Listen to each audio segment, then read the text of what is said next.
Somewhere in the Frieza saga, a man watches his best friend get blown apart in front of him and becomes something the universe had spent decades being afraid of. That single moment, golden hair, green eyes, a dying planet cracking open underneath him, changed what people thought animated shows were capable of feeling like, and it was one of 10.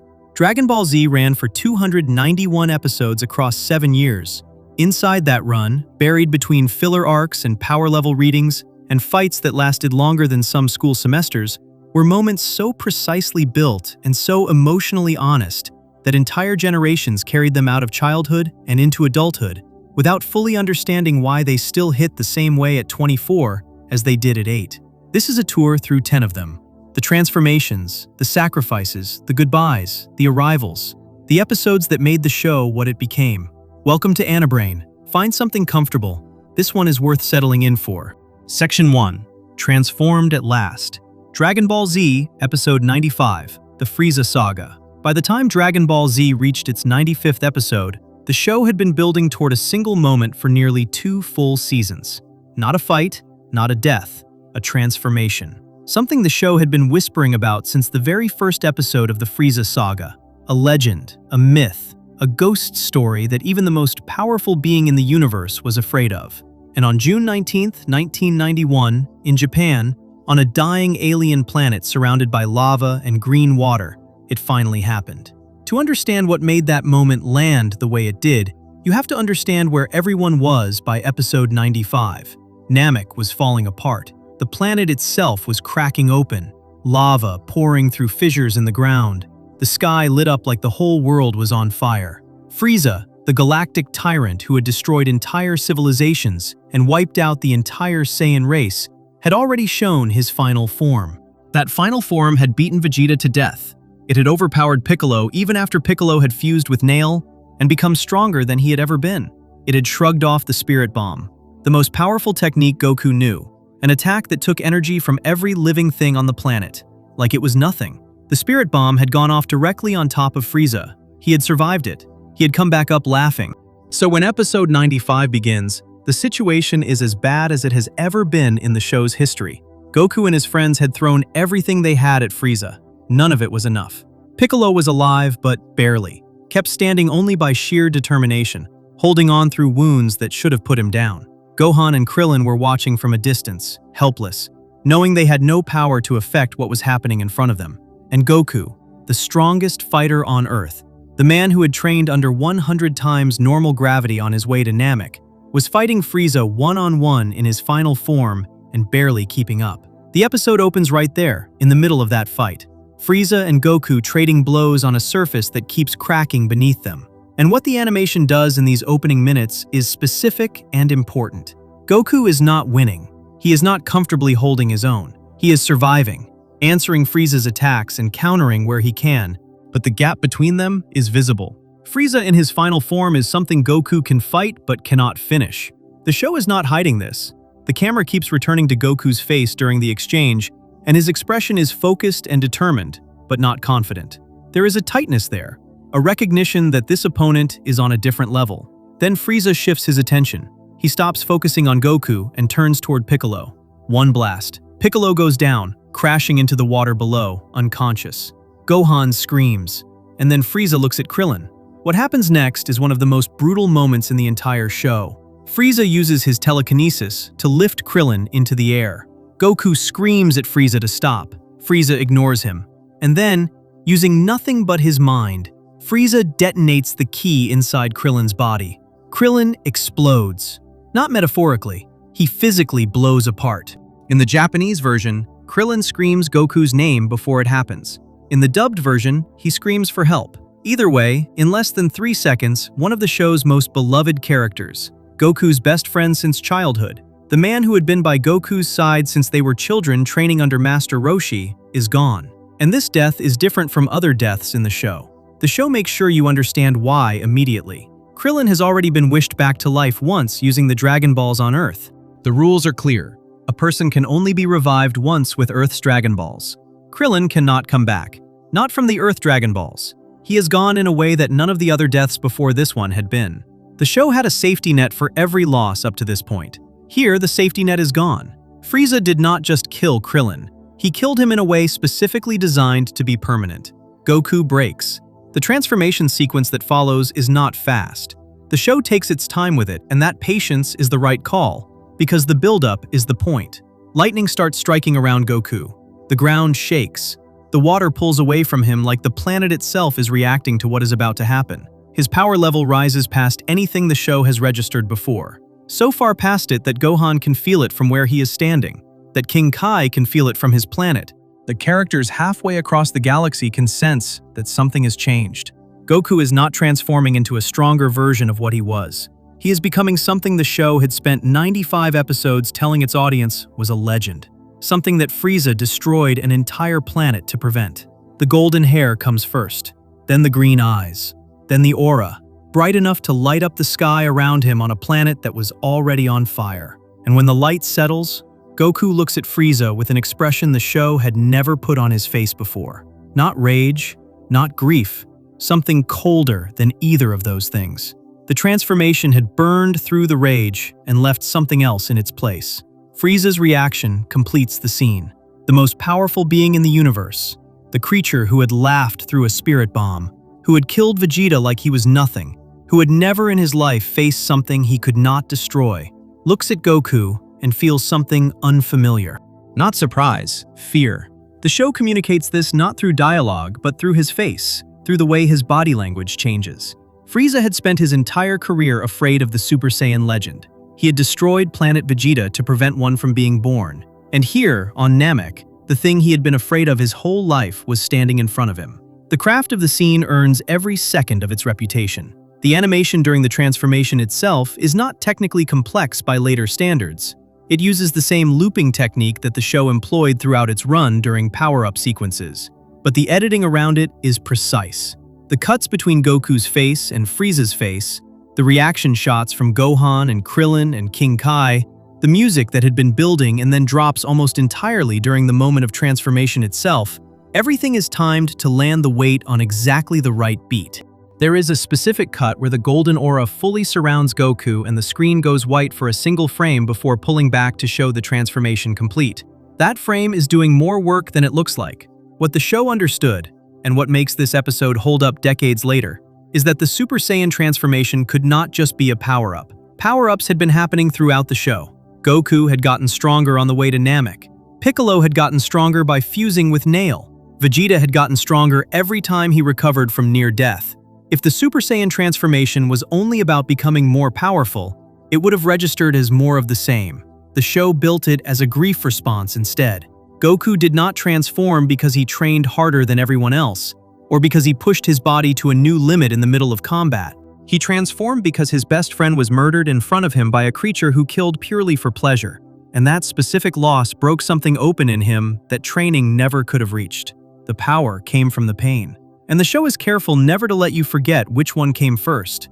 Krillin's death is not a plot device that exists to enable the transformation. The show had built Goku and Krillin's friendship across both Dragon Ball and Dragon Ball Z, two kids who trained together under Master Roshi, who became the two strongest fighters on Earth, who had stood side by side through every major threat the show had shown up to this point. When Frieza kills Krillin, the show is not just removing a character to create a dramatic moment.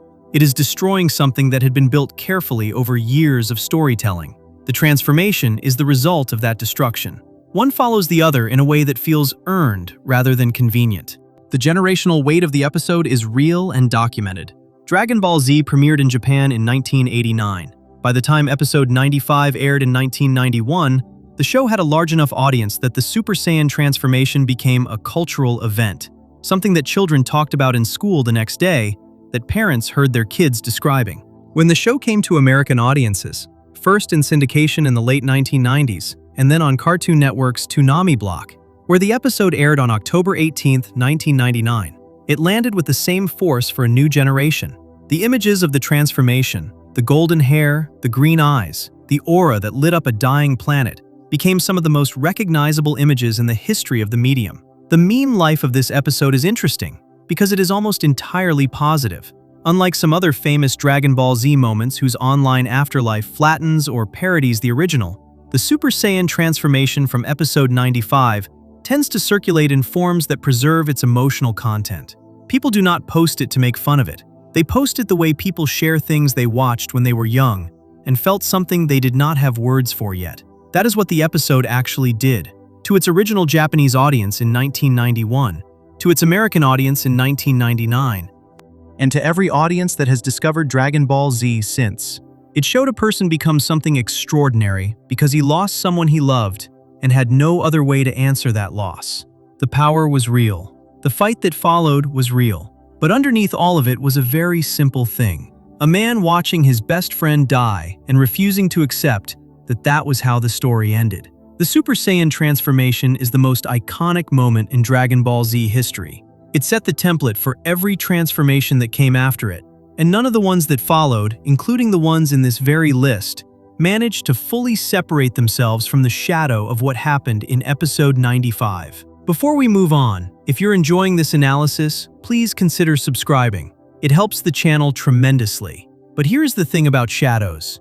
They point toward a source. And before the Super Saiyan transformation could mean anything, something had to happen in the Namek saga that most people forget the show handled as carefully as it did. The arrival that nobody expected. Not from the direction it came from, not from the person who delivered it, and not carrying the news it brought. Section 2. Goku's New Power. Dragon Ball Z, Episode 66, The Namek Saga. The planet Namek is not a comfortable place to be by the time Episode 66 arrives. By this point in the Namek Saga, the situation had collapsed in almost every direction at once. Gohan, Krillin, and Vegeta, three fighters who had each grown significantly stronger since the Saiyan saga, had just been systematically taken apart by a single member of Frieza's elite squad. Recoome was his name.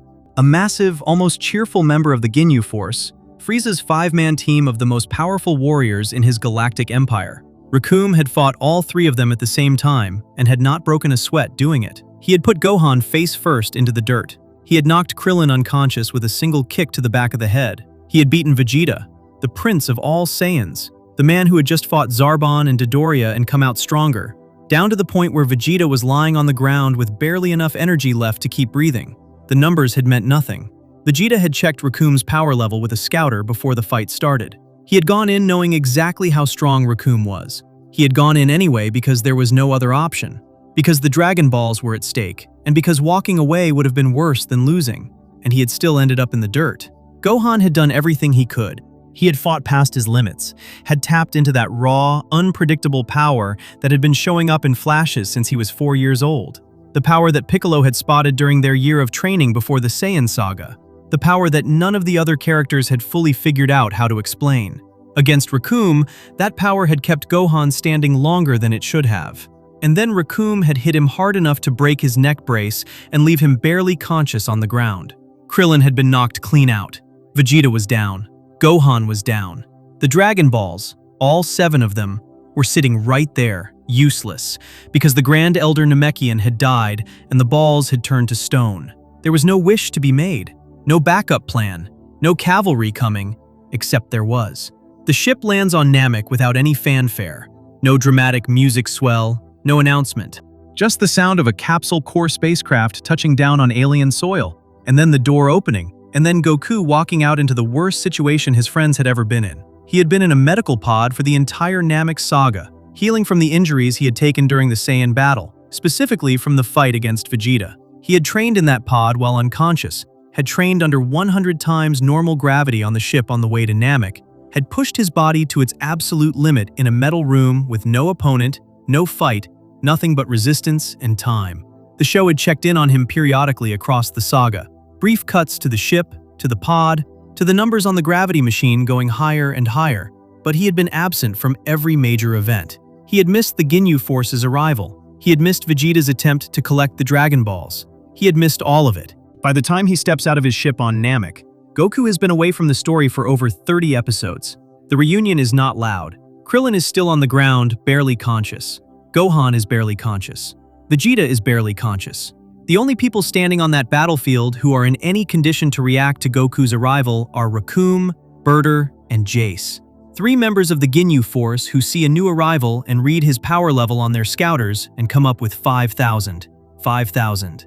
Recoome laughs. Jace laughs. Birder is unimpressed. These are fighters whose power levels sit in the tens of thousands. A reading of 5,000 means nothing to them, less than nothing.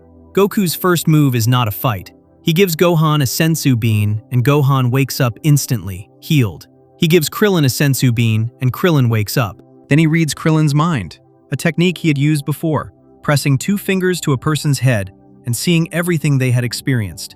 And in a matter of seconds, he knows everything that had happened on Namek since Gohan and Krillin arrived. Every fight, every death, every loss, every detail about the Ginyu Force and Frieza and where things currently stood. Then he gives Vegeta the last sensu bean. This is a small moment in a big episode, but the show pays it enough attention to matter. Vegeta, who had spent every second of screen time on Namek being hostile, manipulative, and arrogant, accepts the sensu bean without a word. He is not grateful, he is not warm, but he takes it. Because Goku is not giving it to him as an ally or as a friend. He is giving it to Vegeta the way you would give medicine to someone who needed it, regardless of the history between you. And Vegeta, who had spent years defining himself by his pride and his status, is in a position where accepting a gift from Goku is the only move available to him. He takes it. Then Goku turns to face Recoome. The show does something specific in how it builds this confrontation. Recoome is enormous. He had been enormous all episode. Larger than Vegeta, larger than Gohan, dominating every frame he appeared in through sheer physical size. He poses. He announces his attacks. He is theatrical in a way that the show had not really done with its villains up to this point. The Ginyu Force had a whole choreographed team entrance, a pose routine they did together, a style of combat that treated fighting as performance. Recoome in particular had a showman quality, an almost cheerful cruelty. He enjoyed it. He announced the name of his attacks before using them. He was having a good time. When Goku steps up to face him, Recoome gets into his fighting stance. He scans Goku's power level again, still 5,000. He laughs. He charges up his biggest attack, the one that had nearly killed Gohan, and launches it directly at Goku. Goku moves out of the way, casually, without particular urgency, and before Recoome can process what has happened, Goku hits him once in the stomach. Recoome goes down, not stumbling, not staggered, down, unconscious, flat on the ground, taken out in a single blow by a man whose power level had read as 5,000 on a scouter 30 seconds earlier. The Ginyu Force's scouters, the technology that Frieza's entire empire relied on to measure and predict the strength of opponents, had simply failed to register what Goku actually was.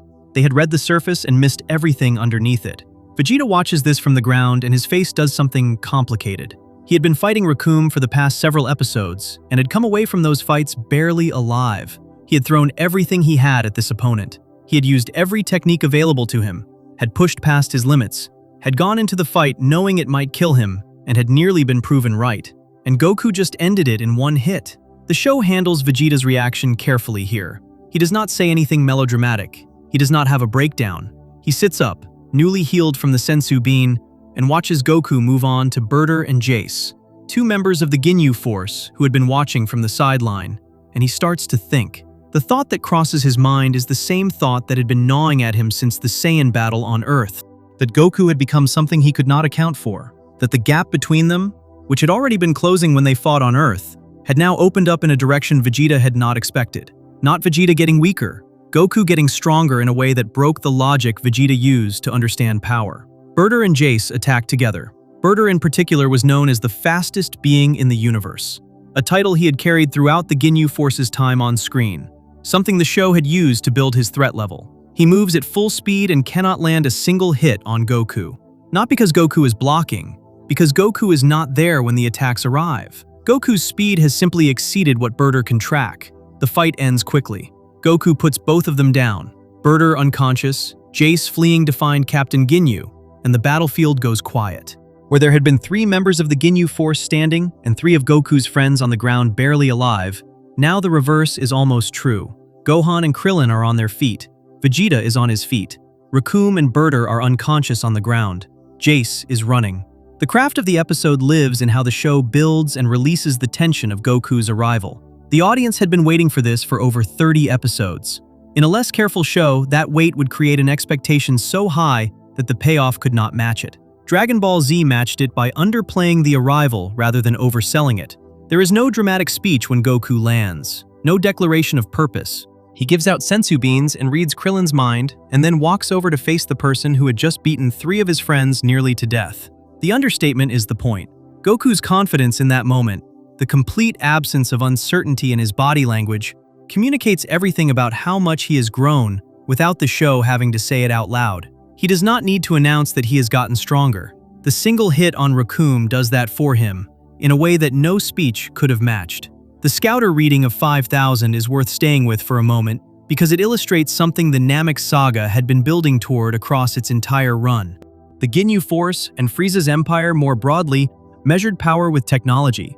Scouters, numbers, a reading that told you exactly how strong an opponent was before the fight started, which meant you could calculate the outcome in advance, which meant fighting was less a contest of skill and will and more a kind of math.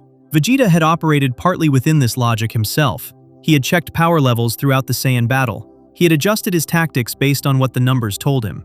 Goku had trained under 100 times normal gravity. When a person trains that way, when the body is under that much resistance for that long, the power it develops does not register clearly on a scouter until the fighter chooses to release it. Goku's actual power level was not 5,000. The scouter was reading his resting state, his controlled state, the level he was deliberately keeping himself at until he needed more. The Ginyu Force had built their entire confidence in this fight on a number. And the number had been wrong. What the episode is actually doing, underneath the action, is making an argument about what kind of strength matters in a fight. The Ginyu Force was powerful by any standard the show had established up to this point. Recoome had fought 3 serious opponents and barely been touched, but all of that power had been developed within a system with rankings and scouters and assigned missions and a boss who told you what to do. Goku's power had been developed in something closer to isolation, through training that had no ceiling because nobody was measuring it, through a year of gravity and discipline, and his own stubborn refusal to accept that he had reached his limit. The moment Goku lands on Namek and takes out Recoome in a single hit is the show demonstrating what that difference looks like when it matters.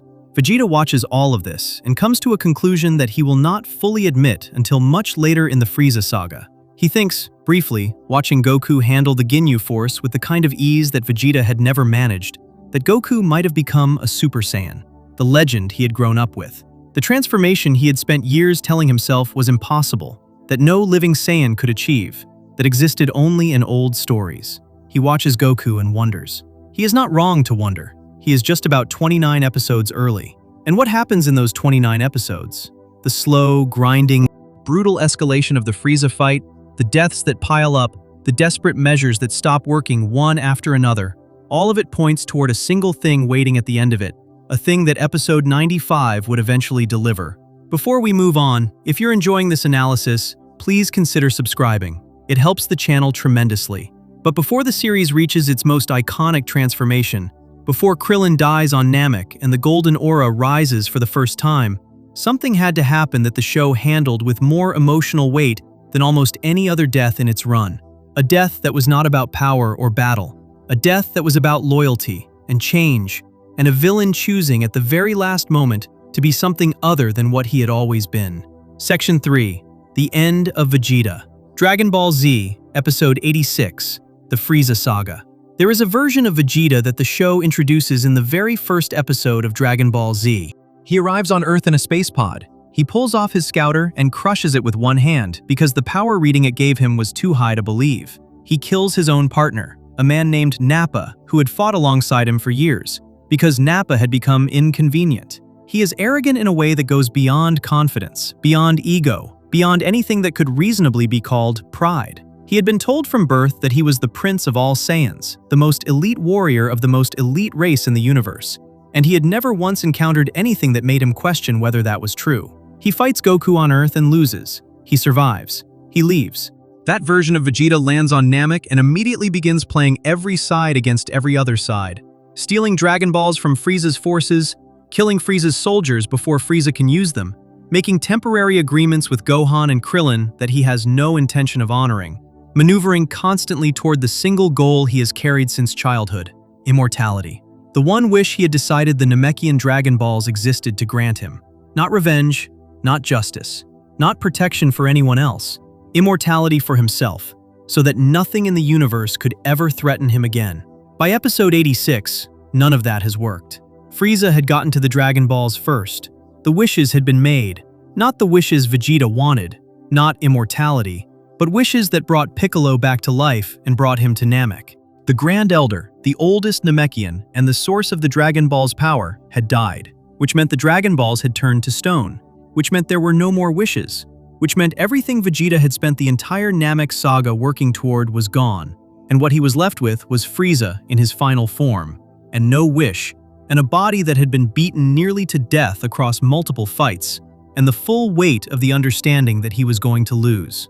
Frieza in his final form had already torn through Gohan, Krillin, and Piccolo. He had beaten Vegeta specifically and deliberately, not because Vegeta was the biggest threat, but because Vegeta had betrayed him, had spent the entire Namek saga working against him, and Frieza had a long memory and no patience for disloyalty. The beating he gave Vegeta was personal in a way that the other fights were not. He strangled Vegeta with his tail. He threw him into rocks. He took his time. He was making a point. By the time episode 86 begins in earnest, Vegeta is already on the ground, already dying. The damage from Frieza's assault had gone past what even a Saiyan body could recover from quickly. He is lying there when Goku finally arrives, the moment the entire Namek saga had been building toward. Goku appearing on the battlefield and stepping between Frieza and the others. And the look on Vegeta's face when Goku shows up is one of the most carefully constructed shots in the episode. He is relieved.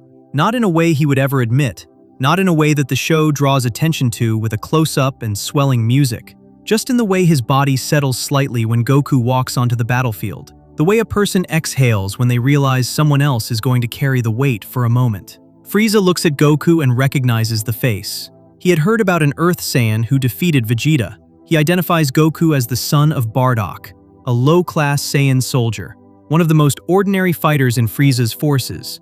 Someone Frieza had killed along with the rest of the Saiyan race on the day he destroyed planet Vegeta.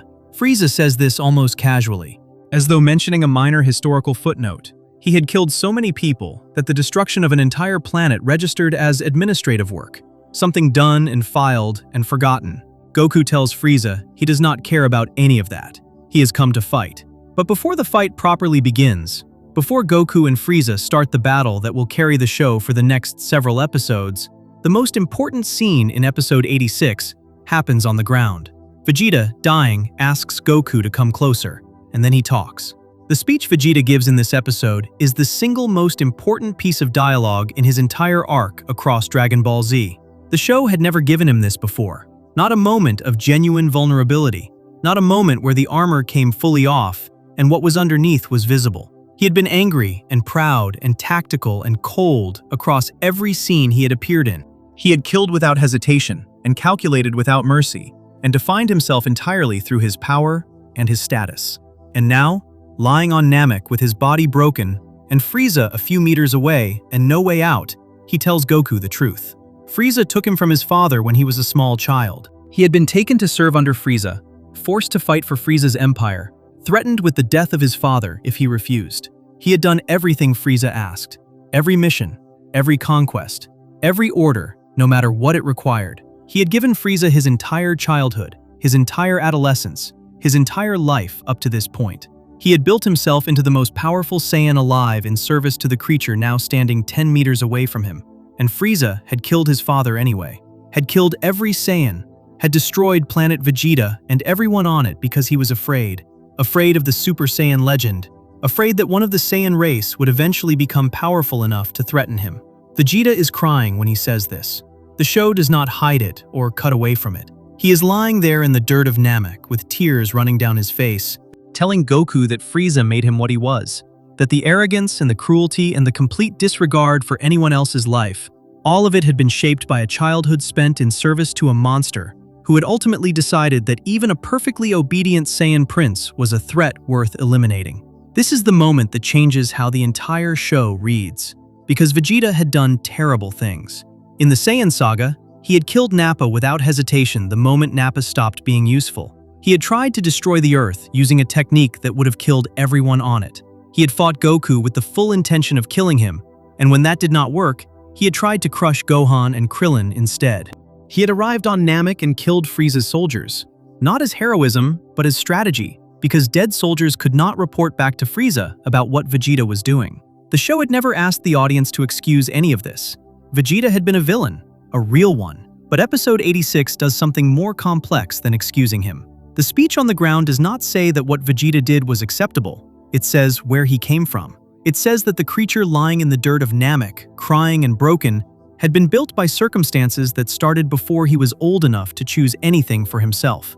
Frieza had taken a child and turned him into a weapon. And the weapon, in the process of being used against everyone else, had been pointed at its own maker for his entire life, without ever quite reaching him. Goku listens. He tells Vegeta to stop talking, that it is draining his strength. And there is something in that. Goku, who should have nothing but contempt for the man who tried to destroy Earth, telling him to rest instead of talking, treating his words as worth protecting. The show does not over-explain this. It does not have Goku deliver a speech about forgiveness or understanding. He just listens and tells Vegeta to save his energy, and that feels more human than any formal response would have. Vegeta dies asking Goku to destroy Frieza. Not for revenge. He frames it as something larger. Stop Frieza from doing to anyone else what he did to the Saiyan race. Stop him from taking another child from another planet and turning that child into another weapon. Vegeta dies on Namek, with his one request being that Goku finish what he could not. Goku buries him after. This is a small detail, but the show includes it specifically. Before turning back to face Frieza, Goku takes a moment to bury Vegeta in the ground. No ceremony, no speech, just the physical act of making sure the body does not stay in the dirt. It takes maybe 20 seconds of screen time and says more about Goku's character than most of his fights do. He treats Vegeta, who tried to kill him, with the basic dignity of being put in the ground properly before Goku moves on. What the episode is doing with Vegeta's death is building something that the show would return to across the rest of its run. Every subsequent appearance of Vegeta, his return in the Android Saga, his transformation into a Super Saiyan for the first time, his rivalry with Goku through the Cell Saga, his eventual sacrifice against Majin Buu, all of it is in conversation with what happened on the ground in episode 86. The show had established in this one scene that Vegeta was not simply an obstacle or a rival or a source of power level comparisons. He was a person who had been damaged by something real and had been carrying that damage in the form of cruelty for his entire life. That does not make the cruelty acceptable. The show never suggests it does, but it makes Vegeta comprehensible in a way he had not been before. And comprehensible is the first step towards something more. The audience watching episode 86 in 1991 was not being asked to forgive Vegeta. They were being asked to understand that the thing they had been watching, the arrogance and the rage and the absolute refusal to accept being anything other than the best, had an origin. And the origin was a small child being taken from his father by a monster. The craft of the episode is in the restraint of the death scene itself. Dragon Ball Z had not been a show known for restraint up to this point. Fights went long, power-ups were dramatic, characters announced their techniques. The show operated at a high volume most of the time. The Vegeta death scene drops the volume almost entirely. No dramatic music over the speech, no exaggerated animation. Just Vegeta talking and Goku listening, and the camera staying close enough to both faces that the audience cannot look away from either one. When Vegeta's eyes close and the life goes out of him, there is a moment of silence before the show moves on. The silence is brief. Frieza is right there. The battle with Goku is about to begin. The show cannot stop for long, but it stops long enough for the death to register as something that matters, rather than another obstacle cleared on the way to the next fight. The audience for this episode in Japan watched the Prince of all Saiyans die in the dirt of an alien planet, crying, asking his enemy's son to do something he could not do himself. And the moment worked because the show had built it carefully, not just in episode 86, but across the entire Namek saga, across every scene that showed Vegeta calculating and maneuvering and refusing to admit weakness, right up to the moment when the weakness was the only thing left. Vegeta would come back. The Namekian Dragon Balls would eventually be used to wish back everyone killed by Frieza, and Vegeta had been killed by Frieza on Namek, which meant the wish covered him. He would return in the Android Saga stronger than he had ever been, would train ferociously in the years between Namek and the arrival of the androids, would eventually stand on his own terms as one of the most powerful fighters in the show. But episode 86 is the foundation of all of that. Every piece of Vegeta's subsequent character, every moment where the pride cracks slightly, every moment where the care he has for Bulma and Trunks shows through despite his best efforts to hide it. Every moment where he does something that contradicts the pure selfishness he presented at the beginning of the show, traces back to what he said on the ground in Namek while he was dying. The show had taken its villain and given him a wound, a real one, from the right source, at the right moment.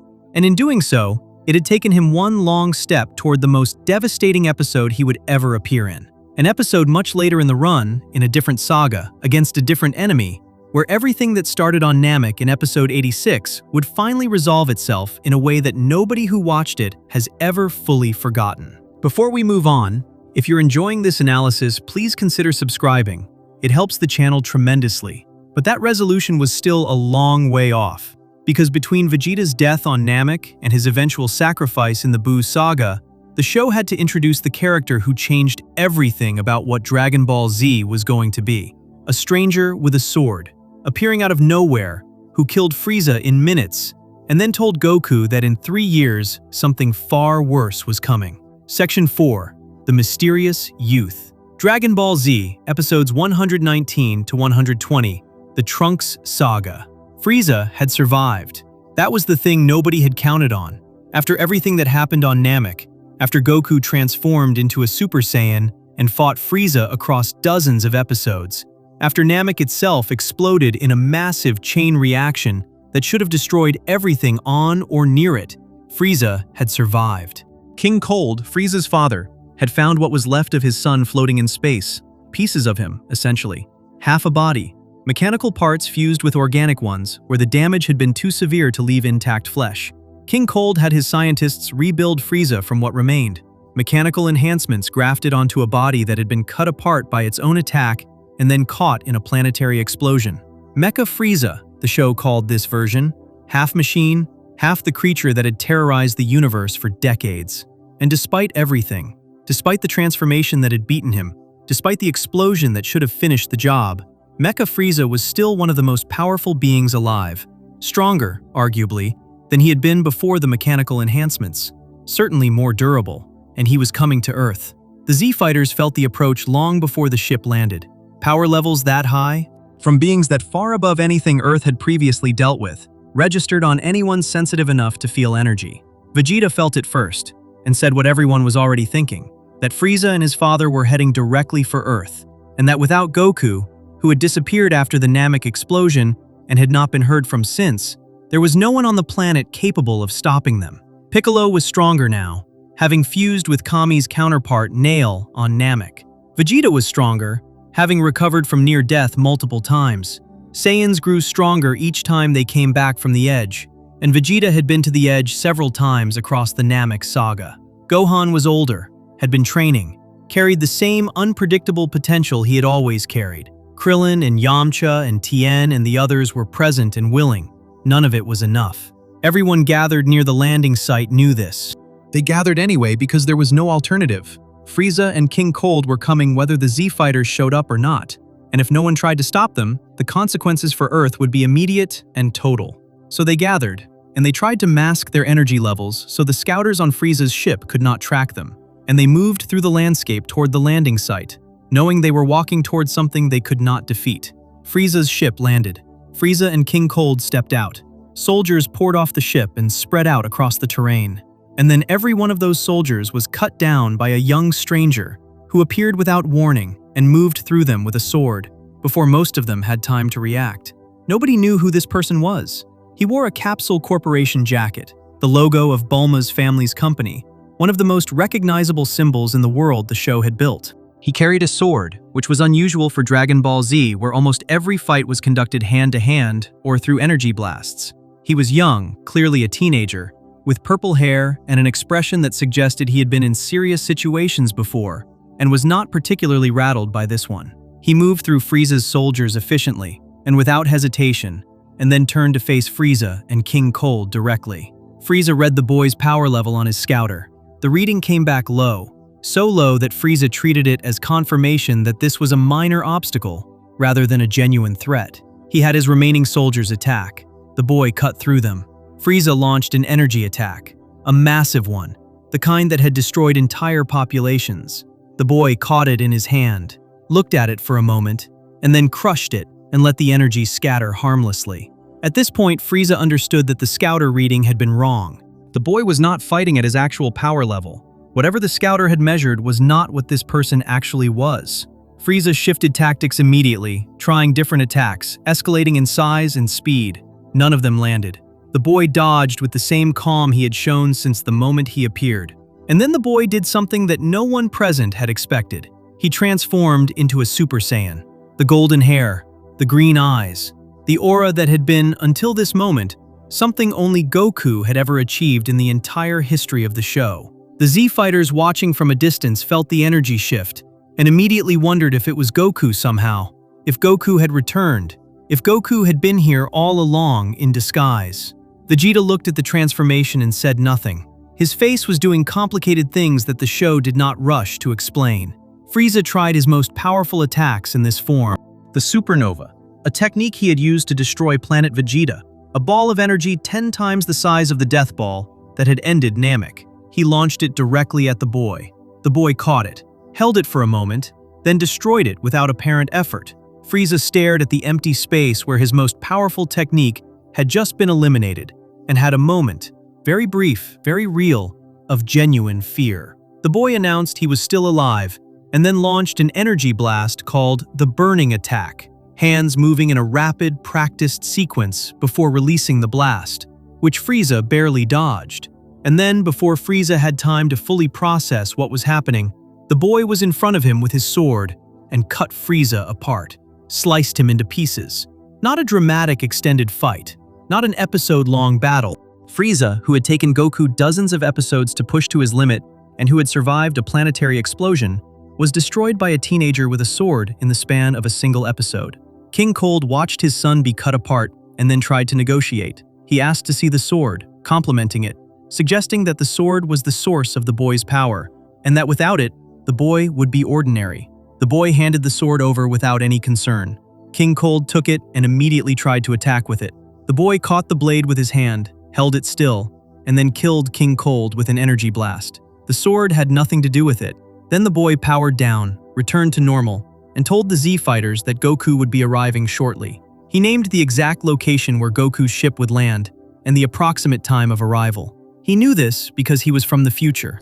He had traveled back in time specifically for this moment, not just to deal with Frieza and King Cold, who in his timeline had been killed by Goku, but to give Goku a warning that the future he came from was one that nobody wanted to reach. When Goku's ship landed and Goku stepped out, the boy asked to speak with him privately. The two of them moved away from the group, and the boy revealed who he was. His name was Trunks. He was the son of Vegeta and Bulma, born years after the events currently taking place, from a future timeline where things had gone catastrophically wrong. In his future, two androids created by a scientist named Dr. Gero had appeared and destroyed everything. The Z-fighters had fought them and lost. Goku had died not in battle but from a heart virus, a disease that attacked him before he could even face the androids.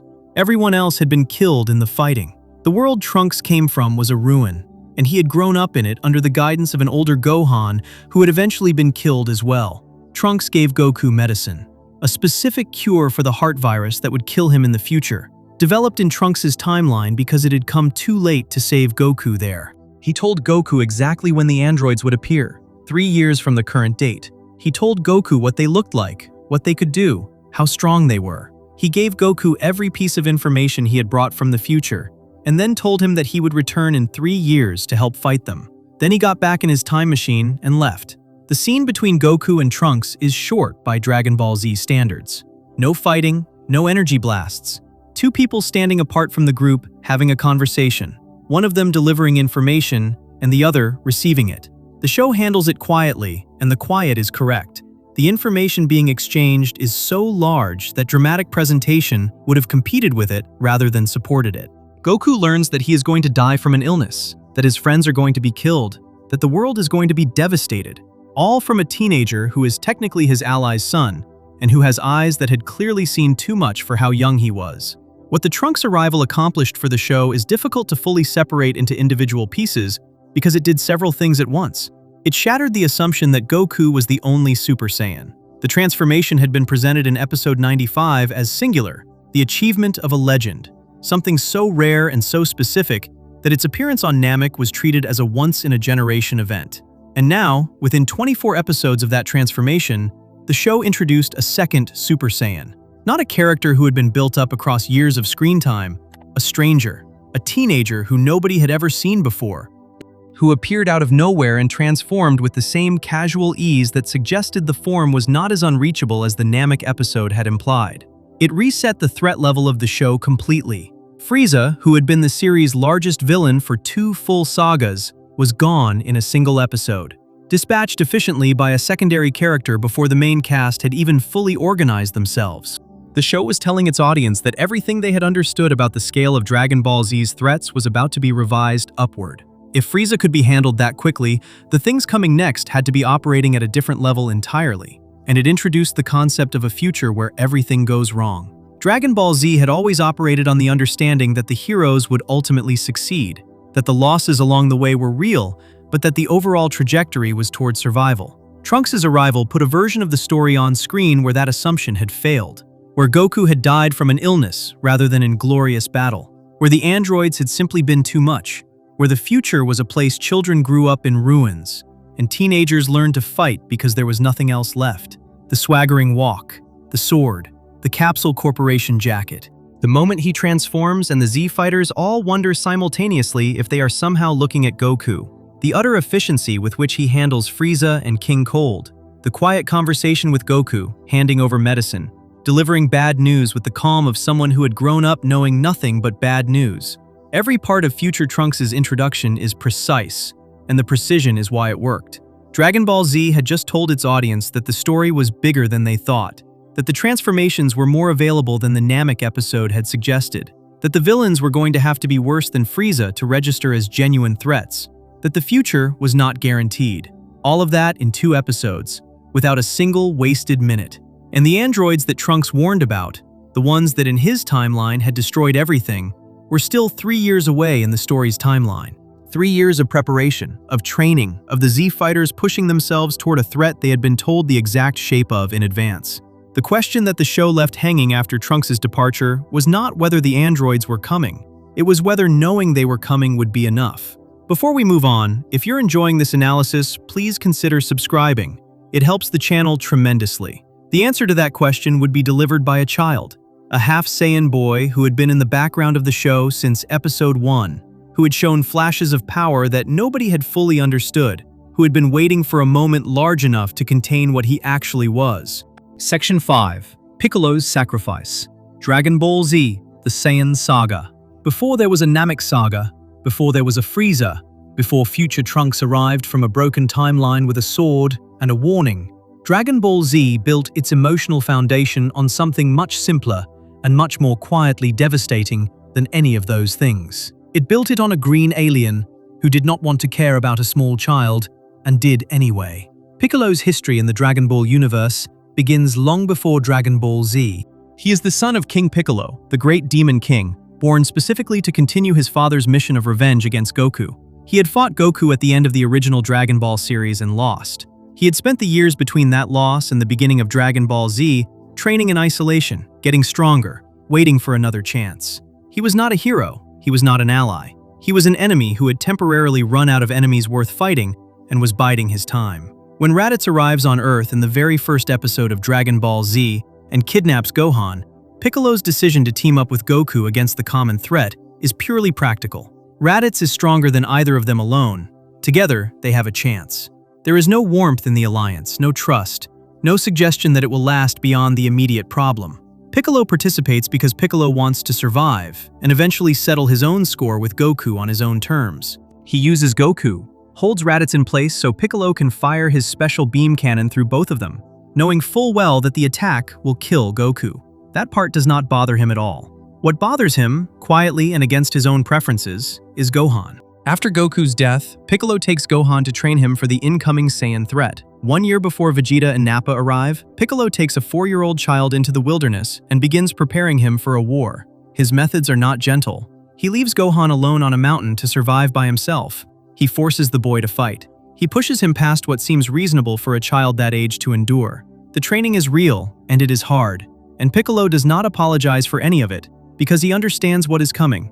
And he understands that soft preparation for a hard threat is no preparation at all.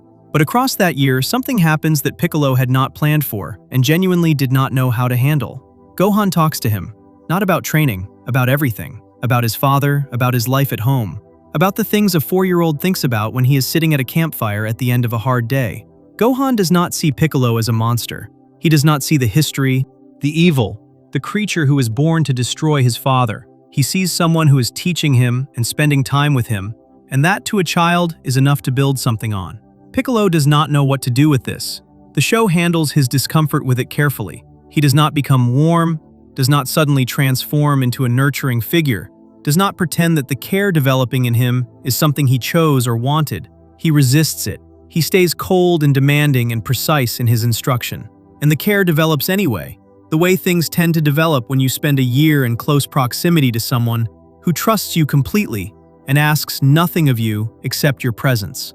By the time Vegeta and Nappa arrive on Earth and the battle begins in earnest, Piccolo has changed in a way he is not fully accounted for. He is still Piccolo, still sharp, still calculating, still entirely capable of making ruthless decisions when they are necessary. But Gohan is a factor now, a real one. The boy's safety registers in Piccolo's decision-making in a way that nothing external had registered before. The battle against Nappa is brutal in a specific way.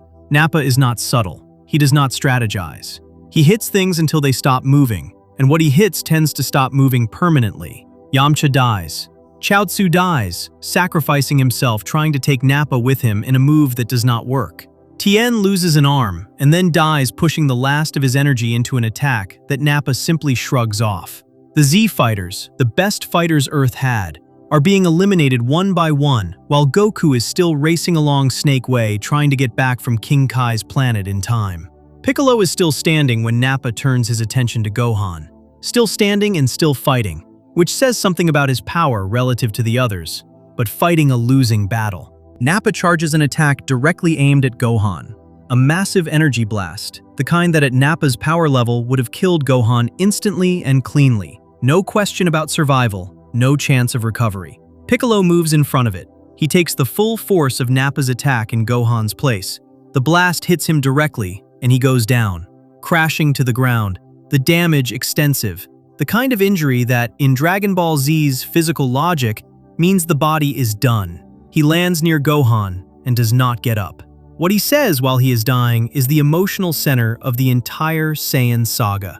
He tells Gohan that he had never had a friend before, that Gohan had been the first person in his entire life who had looked at him and not seen the monster, not seen King Piccolo's son, not seen the demon or the enemy or the threat, just seen someone worth talking to, worth trusting, worth caring about. He tells Gohan this while he is lying on the ground with a fatal wound from an attack he chose to take. He says it plainly, without drama, because it is simply true and because he is dying, and the truth seems like the right thing to say.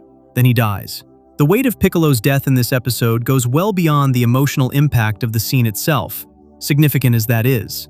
His death carries a consequence that the show had built into its structure from the beginning, and then weaponized here with complete precision. Piccolo and Kami are two halves of the same being. The original Namekian who came to Earth had split himself into two, the good half becoming Kami, the guardian of Earth, the being responsible for creating and maintaining the Earth's Dragon Balls, and the evil half becoming King Piccolo, who eventually produced Piccolo as his reincarnation. The two halves are linked. When one dies, the other dies as well. Piccolo and Kami share a life in the most literal sense the show had established. When Piccolo dies taking Nappa's attack for Gohan, Kami dies with him. When Kami dies, the Earth's Dragon Balls turn to stone. 7 magical orbs that had been the show's ultimate safety net. The ability to wish back the dead, to undo catastrophic losses, to restore what the battles destroyed. Gone. The mechanism that the audience had been relying on since the original Dragon Ball series. The thing that made the deaths feel survivable because they could always be undone, removed in a single moment. Piccolo had not just died. He had, in choosing to save Gohan, taken the Dragon Balls with him. The show understood exactly what it was doing here. Every death before this point in Dragon Ball Z, Goku dying in the first episode, Piccolo himself dying earlier in the original series, various other characters across the run, had been softened by the knowledge that Dragon Balls existed and that wishes could be made. The grief was real, but it was never total because the door was never fully closed. Piccolo's death in the Saiyan saga closes the door. Not permanently, as it turns out, because the Namek saga exists in part to find a new set of Dragon Balls. But in the moment, sitting with the characters who know that Kami is gone and the Earth's Dragon Balls are stone, the loss is absolute in a way that previous losses had not been. Krillin knows this. Gohan knows it. The show cuts to their faces after Piccolo goes down, and the knowledge is there. Not just grief for Piccolo specifically, but the dawning understanding of what his death means for everyone who has already died in this battle. Yamcha, Chaozu, Tien. Without the Dragon Balls, none of them can be brought back. The sacrifice lands as hard as it does because the show had built it properly. A full year of screen time, the training, the campfire conversations, the moments where Gohan's trust had slowly worked its way through Piccolo's defenses, had made the relationship real enough that the sacrifice meant something beyond plot mechanics. Piccolo did not jump in front of that blast because Gohan was strategically important. He jumped in front of it because Gohan was the first person who had ever made him feel like something other than a weapon or a monster. And that was worth more to him, in that specific moment, than whatever came next. The show never hammers this point. It does not have Piccolo give a speech about how much he has grown or how Gohan changed him. He states the simple truth, that Gohan was his first friend, and then he is gone. The restraint is what makes it work. The most honest thing a person can say on their way out is usually the simplest thing, and Piccolo's goodbye is exactly that. Gohan's reaction is the other half of the scene. He is a child, 5 years old by this point in the story, having had a birthday during the year of training. He has just watched the person who spent a year preparing him for this battle. The person who had, in every practical sense, been his guardian and teacher in his father's absence, die protecting him. The scream that comes out of him is not a battle cry. The power that surges through him in response to Piccolo's death is not controlled or deliberate.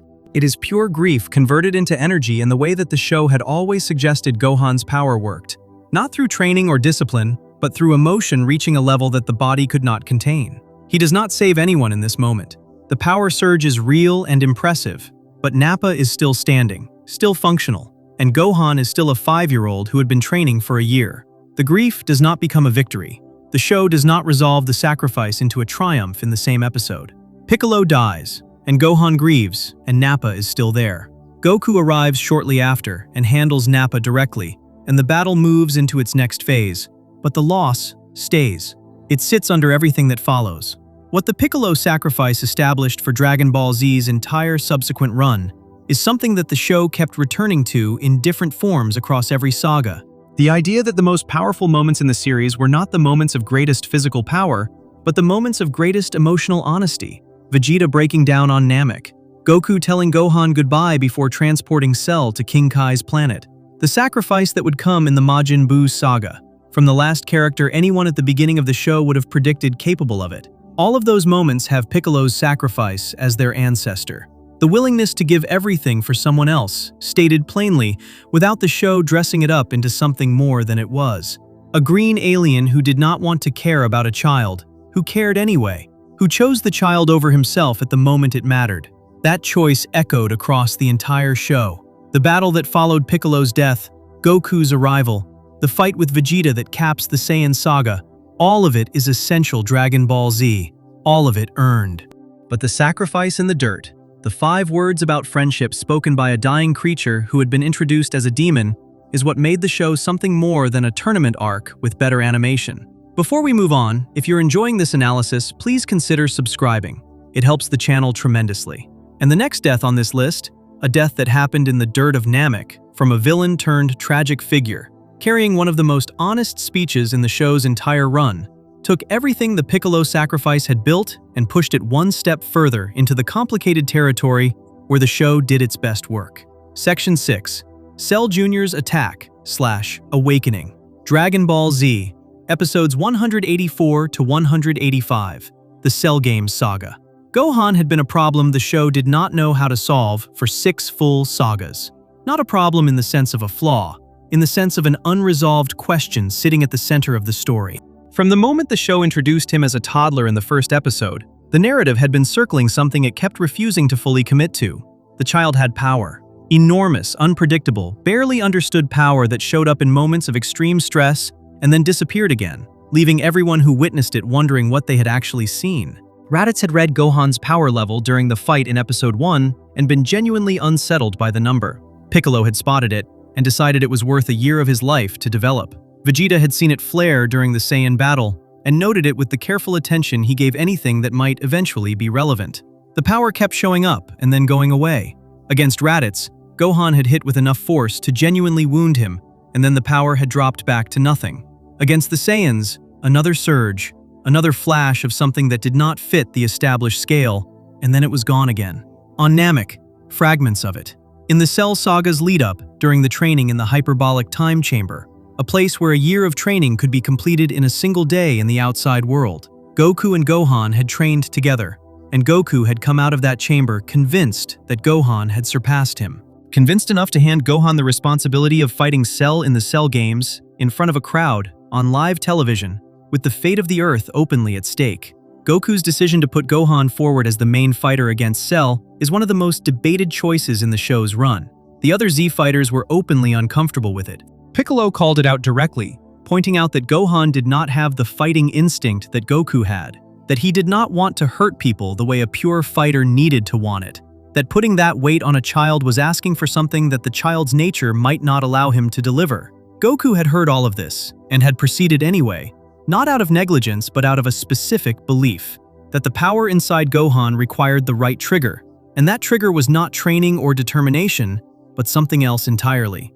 Something Goku could not manufacture in a chamber, something that had to come from the situation itself. He was right, but the cost of being right about it was something nobody in the Cell Games arena was prepared for. Cell had proposed the Cell Games as a spectacle. He had built a martial arts arena in the middle of a field, had announced the event on television, had invited the world to watch.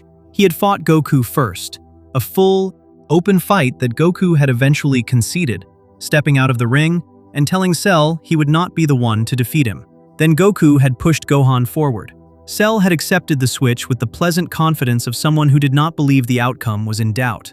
What followed in episode 184 is the thing that the Cell Games saga had been building toward, but not in the direction anyone watching had expected. Cell, frustrated that Gohan was holding back, that the fight was not producing the kind of explosive power he had been hoping for, decided to change the method. He created 7 miniature versions of himself, Cell Juniors, small creatures that looked like Cell at a younger stage of development, each of them nearly as powerful as Cell himself. All 7 of them immediately directed at the Z fighters watching from the sideline. Not at Gohan, at everyone else. At Goku, who was already weakened from his own fight. At Piccolo, Krillin, Tien, Yamcha, Vegeta, future Trunks. 7 fighters who had no realistic ability to defend themselves against opponents at this power level, being attacked simultaneously and in full view of Gohan. The calculation was precise and cruel. Cell had understood what Goku had understood about Gohan, that the power was tied to emotion, to the people around him, to the specific feeling of watching others suffer while he was capable of stopping it. Cell had designed the Cell Juniors specifically to create that feeling. He was not trying to win through combat. He was trying to manufacture the emotional conditions that would unlock what Gohan actually was. The Cell Juniors tore through the Z fighters methodically. Trunks and Vegeta were the only ones who could put up any real resistance. The others were simply outmatched. Krillin got knocked around. Piccolo, as strong as the Cell Saga had made him, could slow his Cell Junior down but not stop it. Goku was fighting while heavily depleted from his battle with Cell. The scene plays out across several minutes of the episode, and the show does not rush it, does not cut away before the damage registers. Every Z fighter who goes down stays down. The camera keeps returning to Gohan's face throughout. His expression during this sequence is the most important visual in both episodes 184 and 185. The show tracks it carefully, the tightening around his eyes, the way his body language shifts from the contained focus he had been maintaining through the fight to something less controlled. Cell had been right that watching this would affect him, but the effect was building slowly, accumulating rather than exploding, and Cell grew impatient waiting for the eruption. Then Android 16 made his move. Android 16 had been a strange presence in the Cell saga. He was a large, gentle android originally built by Dr. Gero, the scientist responsible for creating the Cell saga's major threats, and programmed with a singular mission to destroy Goku. He had never fulfilled that mission.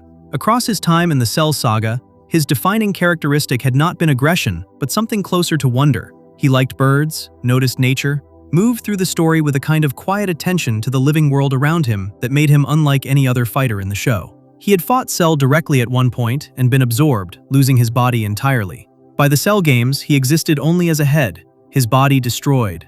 His head recovered and brought to the arena by the camera crew covering the event. His head had rolled near the cameramen during the Cell Jr.'s attack. He had one request. He asked Mr. Satan, the self-proclaimed world martial arts champion, who had been present at the Cell Games despite having no realistic ability to affect the outcome of anything happening there, to carry him to Gohan. Mr. Satan, who was terrified, did it anyway. He ran through the chaos of the Cell Jr.'s assault and threw Android 16's head toward Gohan. Android 16 spoke to Gohan from the ground. His words were simple and direct and have stayed in the show's cultural memory precisely because of that simplicity. He told Gohan that fighting to protect people was not wrong, that the hesitation Gohan felt, the reluctance to release his full power, the discomfort with what that power might do, was a misunderstanding of what the power was for. He had observed the living world across his time in the Cell Saga and had decided that protecting it was a valid reason to fight. He told Gohan to let go of the hesitation, to fight for the right reasons instead of refusing to fight because fighting felt wrong. Then Cell stepped on his head and destroyed it. The moment Android 16 was crushed is where the episode 184 ends and episode 185 begins, the two episodes functioning as a continuous sequence rather than separate stories. What Cell had been trying to manufacture across the entire Cell Jr.'s sequence finally arrived, but not through the prolonged torture of Gohan's friends. It arrived through a single, specific, targeted act of destruction. Android 16 had been gentle and living world observing and honestly peaceful in a way that nothing else in the Cell Saga had been. Cell crushed him while he was already destroyed, while he was just ahead, while he had nothing left to threaten anyone with. The cruelty of it was so casual and so complete that something in Gohan broke cleanly through everything that had been holding it in place. The transformation sequence in episode 185 is different from every other transformation in the show's run. Goku's Super Saiyan transformation in episode 95 had been explosive and immediate, grief converting to power in a dramatic surge. Gohan's Super Saiyan 2 transformation is slower. The energy rises through him in a way that the show visualizes as the aura around him expanding and contracting, as though his body is trying to contain something that cannot be contained anymore. Lightning crackles around him. Not the environmental lightning that had appeared during Goku's transformation, something closer and more specific. Discharges of energy from Gohan's own body that the Super Saiyan 2 form generates constantly. Little arcs of electricity that show up in every shot of him throughout the remainder of the Cell Saga. Cell's initial read on the transformation is dismissive. He observes that Gohan is simply powering up, making the same mistake that future Trunks had made earlier in the Cell Saga, bulking up with raw energy at the cost of speed. He says this out loud, confident in the assessment. The show has Cell make this error intentionally, because the error is going to cost him everything. When the transformation completes, Gohan snatches the bag of senzu beans directly from Cell's hand, before Cell fully processes that he has moved. The bag had been in Cell's possession throughout the fight, a source of complete healing available to whoever held it, which gave Cell enormous leverage. Gohan takes it in the first real movement of his new form, and Cell does not react quickly enough to stop him. Trunks notes, watching from the sideline, that Gohan had done it correctly, had increased his strength without losing his speed, had achieved something that the previous ascended forms of Super Saiyan had failed to do. Then Gohan turns to the Cell Juniors, 7 of them, 7 creatures nearly as powerful as Cell himself, the ones that had been systematically dismantling the Z-Fighters throughout episode 184. Gohan destroys all 7 of them, one at a time, each with a single strike. The entire sequence takes less time than any one of the fights between a Cell Jr. and a Z-Fighter had taken.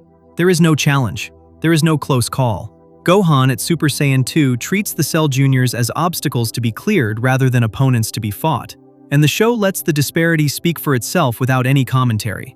The Z-Fighters, watching this from the ground where the Cell Juniors had left them, react with a combination of relief and something harder to name. Vegeta, who had been fighting his Cell Jr. while taking serious damage, watches Gohan eliminate all 7 and says nothing for a long moment. His expression carries the same complicated quality it had when Goku took out Recoome in a single hit on Namek, a recognition that the scale of power he had been using to understand his world had just been revised in a direction that left him behind. What episodes 184 and 185 accomplish together is the payoff for a question the show had been asking since its first scene. The question of what Gohan actually was. Not in terms of power level. The show had been gesturing at the answer to that question for years. in terms of what kind of person needed to be on the wrong end of which specific situation to become fully himself. The answer, it turned out, was not a training method or a desperate combat situation, or the presence of a powerful enough opponent. It was a gentle android asking permission to be protected, and then being destroyed for the crime of asking. Android 16 had understood something about Gohan that Goku had been trying to find a way to say across the entire Cell saga. The power was not the problem. The problem was that Gohan needed a reason that was large enough and honest enough for him to accept the cost of using it. Android 16 gave him that reason. Cell, by crushing Android 16, provided the final push. The Cell games were not over. Cell himself was still standing. The fight between Gohan and Cell, Super Saiyan 2 against Perfect Cell, was still ahead. But something had been resolved in those 2 episodes that the show had been building toward since episode 1. The potential everyone had seen in flashes across 6 sagas had finally found its moment. Before we move on, if you're enjoying this analysis, please consider subscribing. It helps the channel tremendously. And what it was going to do with that moment, the fight that followed, the sacrifice that interrupted it, the beam clash that ended it, was going to require something from Goku that no episode in the show's run had yet asked of him. Section 7. A Hero's Farewell. Dragon Ball Z, Episode 188, The Cell Games Saga. The Cell Games had been going Gohan's way. After the transformation in Episodes 184 and 185, after the Cell Juniors were eliminated and the bag of Senzu beans was secured, the fight between Super Saiyan 2 Gohan and Perfect Cell had shifted into territory that nobody on the battlefield had seen before. Cell, the creature who had absorbed 2 androids to reach his perfect form, who had been built from the cells of the greatest fighters in the universe, who had fought Goku to a genuine standstill and come away from that fight still standing, was losing, clearly, visibly, without any ambiguity about which direction the fight was moving. Gohan had not just become stronger than Cell, he had become so much stronger that the fight had stopped being a contest and started being something else. He was not trying to finish it, he was letting it continue, dragging it out, toying with Cell in a way that made the other Z fighters deeply uncomfortable to watch, because the Gohan doing it did not look quite like the Gohan they knew.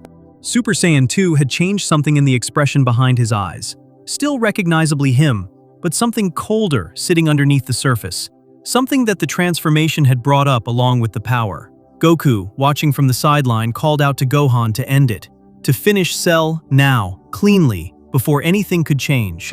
He recognized what he was seeing in his son's behavior and understood it as a danger rather than a strength. The anger that had triggered the transformation was still running through Gohan, and anger sustained too long in a fight stops being fuel and starts being a liability. Goku had been a fighter his entire life, and he knew the difference between a controlled fighter and one who had let the emotion take over the wheel. He saw the second one in his son and told him to stop prolonging it. Gohan did not listen. What happened next is the pivot on which episode 188 turns, and it is a pivot built entirely on the consequences of that choice. Cell, being beaten, forced into a situation where his perfect form was being dismantled piece by piece, was pushed past the point where Perfect Cell could sustain itself. Gohan knocked Android 18 out of Cell's body, the android whose absorption had completed Cell's perfect form, and without her, Cell could not maintain the transformation. He reverted, shrank back down to a smaller, less powerful version of himself, his perfect form gone, the power that had made him the most dangerous creature alive in his own era stripped away. A less careful show would have ended the fight here. Cell is reverted, Cell is beaten, Gohan finishes it, and the Cell saga concludes. Dragon Ball Z does not end it here, because Cell, in his reverted form, makes a decision. He begins to expand. Not a transformation, not a power-up, a physical swelling of his body, his form growing larger and more unstable, energy building inside him toward a single catastrophic release. Cell announces, in the moments before it becomes irreversible, what he is doing. He is going to self-destruct, going to convert every bit of energy in his body into a single explosion large enough to destroy the Earth. He cannot win the fight. Gohan has made that impossible. But he can make sure that losing the fight does not mean Gohan wins. That the planet Gohan was fighting to protect does not survive the Cell games either.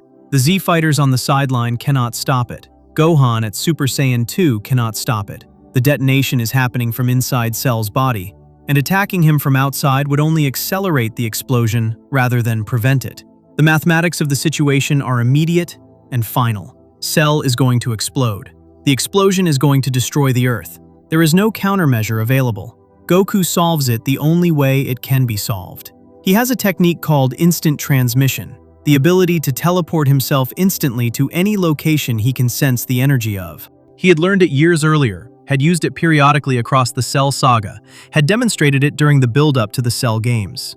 What the technique had never been used for, what no one present had considered it capable of, was what Goku does in episode 188. He grabs Cell. He locks onto a distant energy signature, and he teleports both of them off the Earth. The energy signature he locks onto is King Kai's planet, the small planet where Goku had trained before the Saiyan battle, where he had learned the Kaioken technique and the Spirit Bomb, where King Kai and his companions Bubbles and Gregory lived. It is a tiny planet, far from Earth, far from anyone who would be threatened by what is about to happen there. Goku arrives on King Kai's planet with a self-destructing Cell in his arms and has approximately enough time to say goodbye. The goodbye is addressed to Gohan specifically. In the Japanese version of the episode, Goku's parting words are directed at his son, a brief, warm acknowledgement sent across the distance through the same connection that had tied them through the entire Cell saga. Then Cell explodes. King Kai's planet, smaller than most moons, is completely destroyed by the detonation. King Kai, Bubbles, and Gregory are killed. Goku is killed. The explosion clears. The battlefield on Earth goes quiet in a specific way. The kind of quiet that follows something so large that the brain needs a moment before it can process what just happened. Gohan is standing there. The Cell Juniors are gone. Cell is gone. The fight is over, and his father is dead. The reaction that follows across the Z Fighters is not a single unified grief, but a collection of individual responses that the show takes time to show separately. Gohan's anger at himself, the understanding settling in that his decision to prolong the fight rather than finish it when Goku told him to, had led directly to Cell's desperation, and Cell's decision to self-destruct. Krillin's grief, immediate and open. Piccolo's controlled response, the expression of someone processing something enormous through the filter of a personality that does not allow public falling apart. Goku's death in episode 188 is different from his death in the first episode of Dragon Ball Z in a specific and important way. The first death had been a sacrifice made in the heat of combat, locking Raditz in place so Piccolo could fire through both of them, a split-second decision in a desperate fight with his son's life immediately at stake. That death had carried enormous weight, but it also carried the implicit promise of return. Everyone knew about the Dragon Balls. Everyone understood that death in Dragon Ball Z had a workaround for the people who mattered. The death in episode 188 carries a different quality. Goku makes the choice calmly. He does not make it in a fraction of a second with no alternatives visible. He surveys the situation, identifies the only solution, picks up Cell, locks onto King Kai's planet, and goes. The whole process takes maybe 10 seconds of screen time, but within those 10 seconds, there is a decision happening that Goku makes with full awareness of what it means. He is not reacting, he is choosing. And he is choosing it knowing he would have to know. With the understanding of combat and sacrifice he has accumulated across his entire life, that getting back from King Kai's planet with a self-destructing enemy in his arms is not a thing anyone survives. The sentence he puts in his goodbye, brief as it is, carries the weight of the entire relationship between him and Gohan that the Cell Saga had been building. The hyperbolic time chamber training, the decision to enter Gohan in the Cell games, the moment on the battlefield when Goku stepped aside and pushed his son forward as the person who would actually finish this.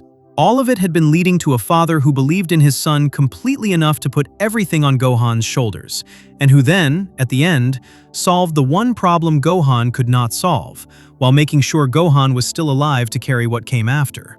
What the show does in the minutes following the explosion is where episode 188 earns the reputation that has built around it across decades. The battle appears to be over. Cell is gone. Goku is gone. The remaining Z fighters are beginning to absorb what has happened, beginning to figure out what the next steps are. When the sky above the battlefield opens and a beam of light comes out of it and kills future Trunks. Cell had survived. The regeneration ability that Piccolo had demonstrated during the Android saga, the ability to regrow lost parts of his body, an ability Cell had inherited from Piccolo's cells, had preserved a single nucleus within Cell's body through the explosion. That nucleus had been enough. Cell had regenerated in the moments after the detonation, had come back at a higher power level than before, a property of Saiyan cells that Cell had also inherited, the tendency to grow stronger after surviving near death, and had used Goku's own instant transmission technique, which he had absorbed along with Goku's cells, to return directly to Earth. His first action on returning is to kill future Trunks with a single energy beam. Not because Trunks was the biggest threat, because killing Trunks would hurt Vegeta, and hurting Vegeta was a way of demonstrating to everyone present that Cell's return had changed the power balance back to where it had been before Gohan's transformation. Trunks dies on the battlefield, and Vegeta reacts in a way that surprises everyone watching, including, based on his subsequent behavior, himself.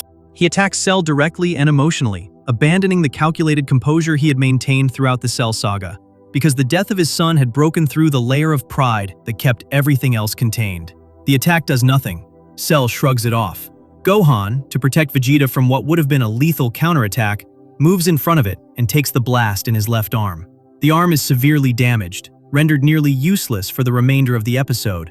Gohan is still at Super Saiyan 2, but now down to one functional arm, facing a Cell that had just returned from a self-destruction stronger than before, on a battlefield where Goku is dead and Trunks is dead, and the rest of the Z fighters are too depleted to contribute meaningfully.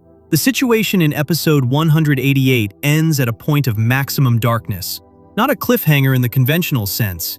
There is no mystery about what just happened, no ambiguity about the losses. Goku is dead. Trunks is dead.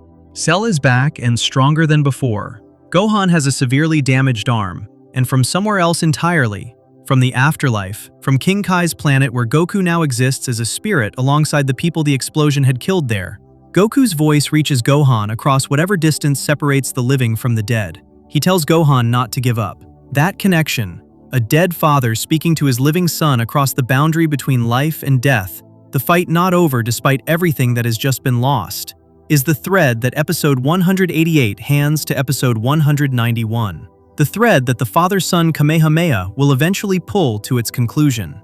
But before that conclusion, before the beam clash that ends the Cell saga, the episode leaves its audience with the full weight of what Goku's calm, chosen sacrifice had cost.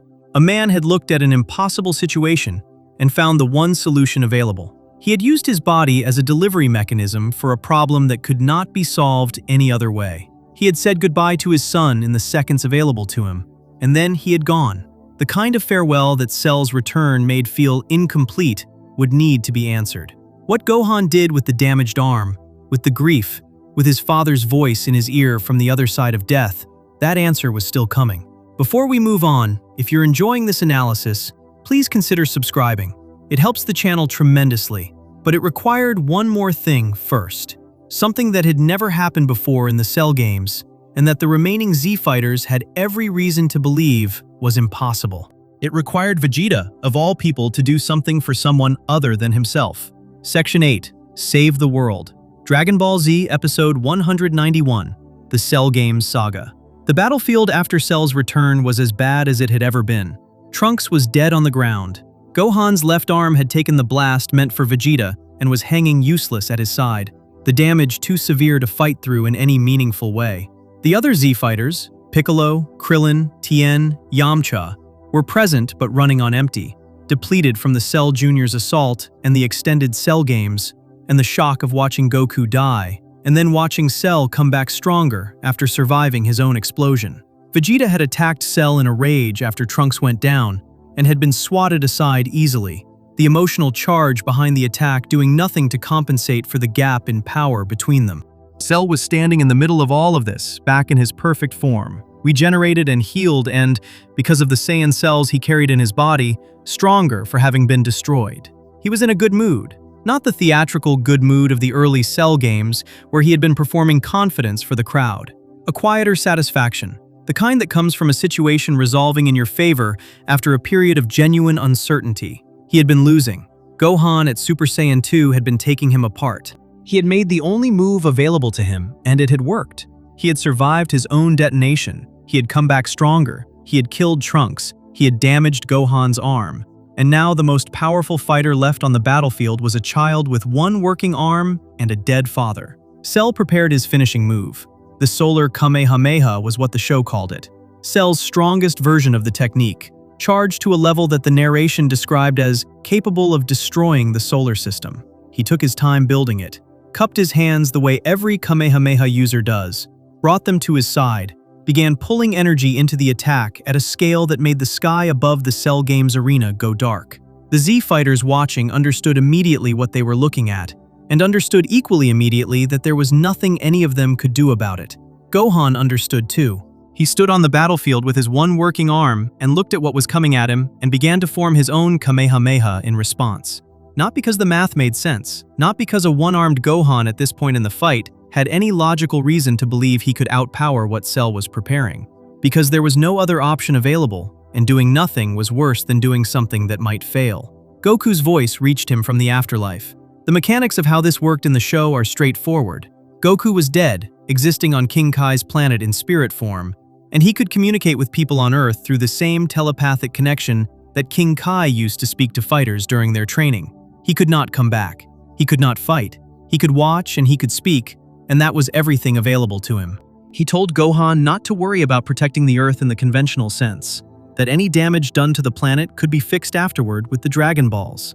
He told Gohan to stop holding back, to stop trying to control what came out of him, and instead release all of it into the attack. Gohan fired his Kamehameha with one arm. The two beams met in the middle of the arena. Cell's solar Kamehameha and Gohan's one-armed Kamehameha colliding and producing a clash of energy that the show visualized as a pushing contest. The two waves pressing against each other in a column of light, each one trying to overpower and consume the other. The Z fighters pulled back from the area around the clash, the force of it too intense to stay near. Cell's beam began winning. The push went in Cell's direction, his beam advancing toward Gohan's, the column of light tilting, the balance shifting in Cell's favor. Goku kept talking, kept encouraging, told Gohan to push harder, told him the power was there. Gohan pushed harder and the beam held but did not advance. The damage to his arm was real, and the disadvantage of one hand against two was real, and the power gap between a depleted Gohan and a freshly regenerated Cell was real. The encouragement from Goku was real too, and it helped, and it was not enough. Piccolo was the first to move. He flew back toward the beam clash and launched his own attack at Cell from behind. Not a technique capable of hurting Cell at this point in the fight. Not something that would meaningfully alter the balance of the clash, but a contribution. Something instead of nothing. Cell redirected part of his attention to Piccolo and spread his wings to deflect the attack, knocking Piccolo out of the air, but the movement had registered. Tien followed, then Yamcha, then Krillin. One by one, the exhausted, depleted Z fighters flew back toward Cell and threw whatever they had left at him. Energy blasts that registered as minor annoyances to a creature at Cell's level. Attacks that in any conventional sense were doing nothing to affect the outcome of the main clash. Cell deflected all of them without breaking his focus on the Kamehameha beam. The beam was still winning. Cell was still pushing Gohan back. Vegeta had not moved. He was on the ground off to the side of the battlefield. His son was dead behind him. He had just spent his full effort on an emotional charge at Cell that had accomplished nothing. He was watching Gohan lose a beam clash that was going to end the Cell saga in Cell's favor. Watching the other Z fighters throw themselves at an opponent they could not hurt. Watching the situation deteriorate past the point where any of the options visible to him seemed worth trying. Vegeta was the prince of all Saiyans. That identity had been the load-bearing structure of his entire life, the foundation everything else was built on. His pride was not a personality quirk or an affectation.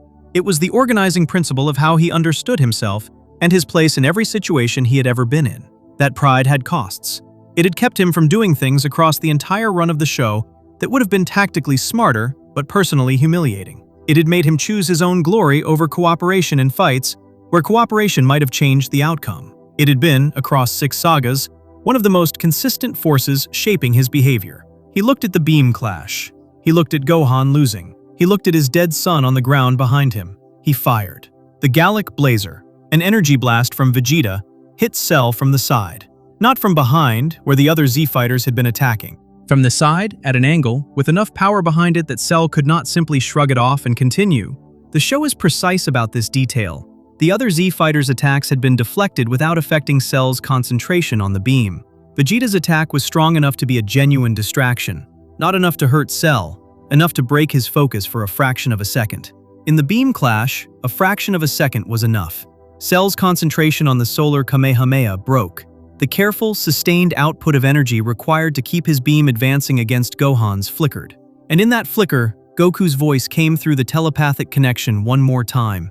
Not encouragement this time, not instruction, just Goku telling his son that this was the moment, that the chance was here, now. Gohan released everything. The show visualizes this as Gohan walking forward into the beam, advancing towards Cell's attack rather than bracing against it, closing the distance step by step, his one-arm Kamehameha consuming Cell's solar Kamehameha as the balance of the clash reverses completely and irrevocably. Cell's beam disappears. Gohan's keeps going. Cell tries to regenerate, tries to find whatever piece of himself might survive contact with what is coming, declares in his last moment that he is perfection, and then he is gone. The father-son Kamehameha, as the show and its audience came to call it, destroyed every cell in Cell's body. Not the way previous attacks had damaged him, leaving enough for regeneration to work from. Every cell. The destruction was total, and the show was specific about why that mattered. Cell's ability to come back from near death had been established as dependent on a nucleus, a small cluster of cells in his head that could survive conventional damage and rebuild from it. Gohan's final attack eliminated that possibility entirely. Cell did not regenerate. Cell did not survive. The perfect being, built from the greatest fighters who had ever lived, was vaporized by a one-armed child coached by a dead father. The clouds cleared. The battlefield went quiet in a way that felt different from the quiet after Goku's death 3 episodes earlier. That quiet had been the silence of shock and loss. This one was the silence of something enormous being finished. Gohan fell out of his Super Saiyan 2 form and landed on the ground and started laughing. Not the laugh of someone who had enjoyed what they just went through, but the involuntary release of tension from a body that had been holding itself at maximum effort for longer than it could comfortably sustain. Vegeta's contribution to the final moment is worth staying with because of what it cost him, and what it meant that he paid the cost anyway. Across the entire Cell saga, Vegeta's interactions with Gohan had been colored by the competitive calculation that defined all of Vegeta's relationships. Gohan was a rival in the implicit hierarchy of power that Vegeta maintained in his head at all times. When Gohan achieved Super Saiyan 2 and Vegeta could not, that registered as a loss in the accounting system Vegeta ran constantly. His willingness to attack Cell when Cell was killing Trunks had been emotional rather than calculated. The pride-breaking event of watching his son die had bypassed the system entirely. But the decision to fire the Gallic Blazer during the beam clash was different. Trunks was already dead. The emotional override had already happened and passed. Vegeta fired during the beam clash in a moment where he had time to think, time to calculate, time to decide. He decided to help Gohan, not for glory. There was no glory available in what he did. His attack was a distraction, a supporting move, something that served the outcome rather than the person providing it. Vegeta helped Gohan win in a way that would be remembered as Gohan's victory, not Vegeta's contribution to it. The prince who had spent the entire show defining himself through personal triumph, through being the strongest and the most important presence in any fight he participated in, made a choice that placed the outcome ahead of his own position in it. The show does not make a speech about this. Piccolo does not turn to the camera and explain what Vegeta just did and why it matters. The moment is there in the action, and the audience is trusted to feel the weight of it without being told what to feel. That trust is one of the things that makes episode 191 hold up across every rewatching. The climax of the Cell saga is built from pieces that each carry their own emotional logic, and the show assembles them without over-explaining the connections. Goku coaching from the afterlife. Piccolo moving first, despite being the most likely of the sideline fighters to assess the odds accurately and conclude that the attempt was pointless. The others following Piccolo's lead. Vegeta making the decision that his pride had been preventing across the entire saga. Gohan releasing what he had been holding back since the transformation in episode 185. All of it converging in the moment when the beam clash reversed, and Cell's last words were a declaration of his own perfection on the way to being erased. The Cell saga was the story of Gohan's potential finally finding the situation large enough to contain it. Episode 191 was where that story ended, and the ending required contributions from every person who had been part of his life. His father from beyond death, his mentor in the form of Piccolo's first move, his rival's pride finally losing the argument against doing the right thing. Cell was gone. The Earth was safe. Goku was still dead. That last part would not resolve the way most of the other problems in the show resolved. Because Goku, speaking through the afterlife connection in the moments after Cell's destruction, told the Z Fighters something that none of them had expected. He was not coming back. He had been wished back to life once already. The Dragon Ball rules that had applied to Krillin in episode 95 applied to Goku here as well. One resurrection per person. His had already been used. He was going to stay dead, and he had decided that this was the right outcome. That the greatest threats the Earth had faced during his lifetime had come specifically because powerful enemies wanted to fight him, and that his absence might be a protection for the people he had spent his life trying to protect. He was wrong about this, as it turned out, and the Buu saga would eventually bring him back. But in episode 191, the goodbye had the weight of a permanent one, and the Cell saga concluded with a victory built on loss. The Earth saved, Cell destroyed, and the man who had been at the center of Dragon Ball Z since its first episode, choosing to stay on the other side of death. Before we move on, if you're enjoying this analysis, please consider subscribing. It helps the channel tremendously. The next time Goku came back, the next time his presence on Earth became an unavoidable necessity, the threat would be something that the entire Cell saga's escalation of power had still not fully prepared anyone for. And the person most changed by what was coming would not be Goku. It would be the rival who had been standing on that battlefield watching his son die, who had fired a blast for someone else's victory, who still had one more enormous thing left to do before his arc in Dragon Ball Z reached its conclusion. Section 9. Final Atonement. Dragon Ball Z, Episode 237, The Majin Buu Saga. 7 years passed between the end of the Cell saga and the beginning of the Majin Buu saga. 7 years in the story's timeline, not shown on screen, summarized in the gap between the end of one saga and the beginning of the next. The world had been peaceful. The Z Fighters had lived their lives. Gohan had grown up, was attending high school, had largely stepped back from fighting. Krillin had married Android 18, and they had a daughter. Piccolo had continued training. Vegeta had lived at Capsule Corporation with Bulma and their son Trunks. The young Trunks, not future Trunks from the other timeline, but the child version, the one born into a world where the Cell games had been won and the future had not collapsed. Goku had been dead the entire time. He had stayed in the afterlife after the Cell saga, had been training there, had been given special permission by the ruler of the afterlife to remain in his body rather than being sent through the standard process of reincarnation. He could visit Earth for one day during the World Martial Arts Tournament, an event the show uses to bring all the characters back together and reintroduce the audience to where everyone is after 7 years of peace. The peace does not last through the tournament. A wizard named Babidi arrives in the story with a plan to resurrect Majin Buu, an ancient, impossibly powerful creature sealed away decades earlier by Babidi's father, a previous wizard who had created Buu and then lost control of him. Buu had been stored inside a large egg, kept dormant, requiring an enormous input of energy to fully awaken. Babidi's method for generating that energy was to use fighters, to take powerful warriors, place a magic mark on their foreheads, draw out their aggression and their dark impulses, and funnel the energy produced through fighting into the egg containing Buu. Babidi targets Vegeta. The targeting of Vegeta is specific and calculated. Babidi's magic works by finding the darkness already present in a person and amplifying it. It cannot create something that is not there. In Vegeta, after 7 years of living in relative peace, after 7 years of watching Goku's legacy continue even in death, after 7 years of training that had made him enormously powerful but had not closed the gap between himself and where Goku had been at the end of the Cell saga, there was plenty of darkness to work with. The resentment, the pride, the feeling of being perpetually second. Not quite as strong, not quite as recognized, not quite as central to the story as the low-class Saiyan from Earth, who had inexplicably become the measuring stick for every fighter in the universe.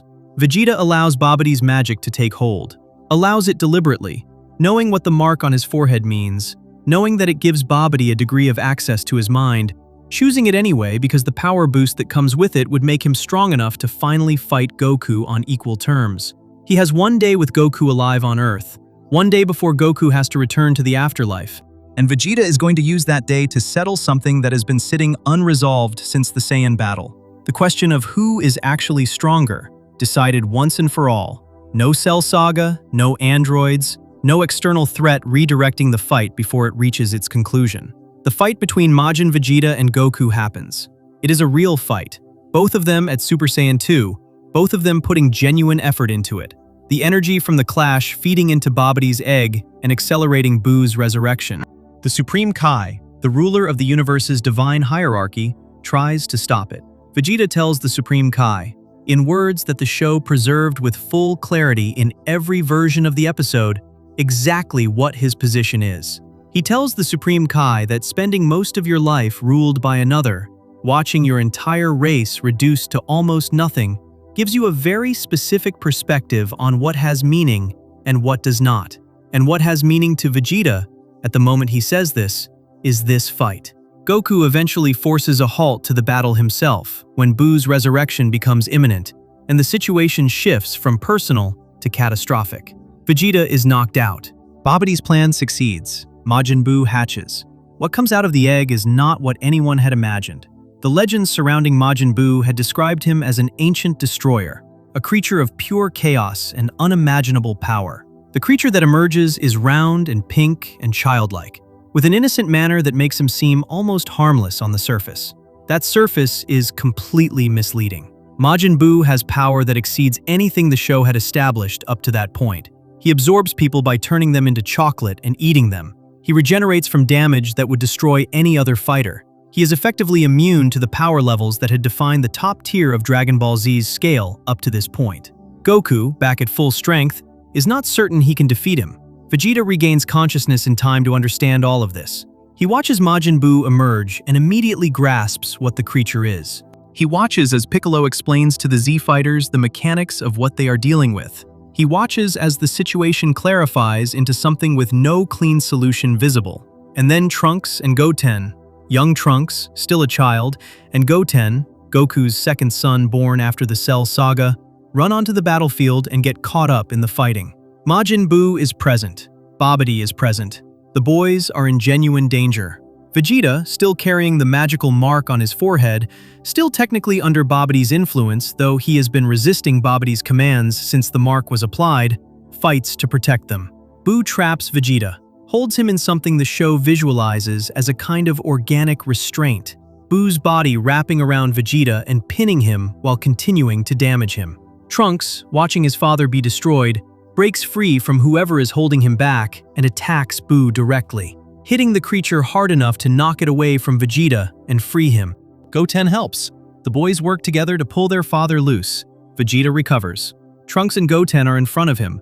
Piccolo is approaching, and Vegeta does the accounting that he had been running his entire life. The calculation of what is necessary, what is possible, what can be done from the position he currently occupies. He tells Trunks to take care of his mother. This sentence in isolation is a practical instruction. Take care of Bulma, the sentence before the action. But the show builds enough space around it that it lands as what it actually is. A goodbye spoken by someone who has already decided what comes next and is saying what needs to be said before it happens. Then Vegeta tells Trunks that he has never held him since he was a baby. This is a fact about Vegeta's relationship with his son that the show had built across the Trunks' entire childhood presence in the Buu saga. Vegeta trained. Vegeta competed. Vegeta existed in the same space as his family and acknowledged their existence with the minimum warmth his pride would allow. He had not been cruel to Trunks. The Buu saga had shown moments of genuine, if guarded, connection between them. But physical affection, the specific act of holding his child, had not been part of how Vegeta existed as a father. He hugs Trunks, for the first time, on a battlefield, with Majin Buu regrouping nearby, with Babidi still present and angry and shouting, with Goten standing a few feet away watching something he probably does not fully understand. Vegeta holds his son. The show does not cut away from it. The camera stays close. Trunks does not know what to do with this. It is outside the pattern of his father's behavior in a way that his young understanding of Vegeta cannot immediately process. He is surprised. He is also clearly affected. Vegeta releases him, knocks him unconscious. Knocks Goten unconscious too, not out of cruelty, out of the specific knowledge that what he is about to do is going to produce a shock wave of energy large enough to kill anyone near it, and the boys being awake and present would mean they would try to stop him, and he cannot let them stop him because this is the only move available. Piccolo arrives, and Vegeta tells him to take the boys and get as far away as possible. Then he asks Piccolo something. He asks whether he will see Goku in the afterlife when he dies. Piccolo tells him the truth. the honest, direct, unkind truth that Piccolo had always been willing to deliver when it was necessary. Goku had spent his life helping people, protecting others, giving everything for causes beyond his own benefit.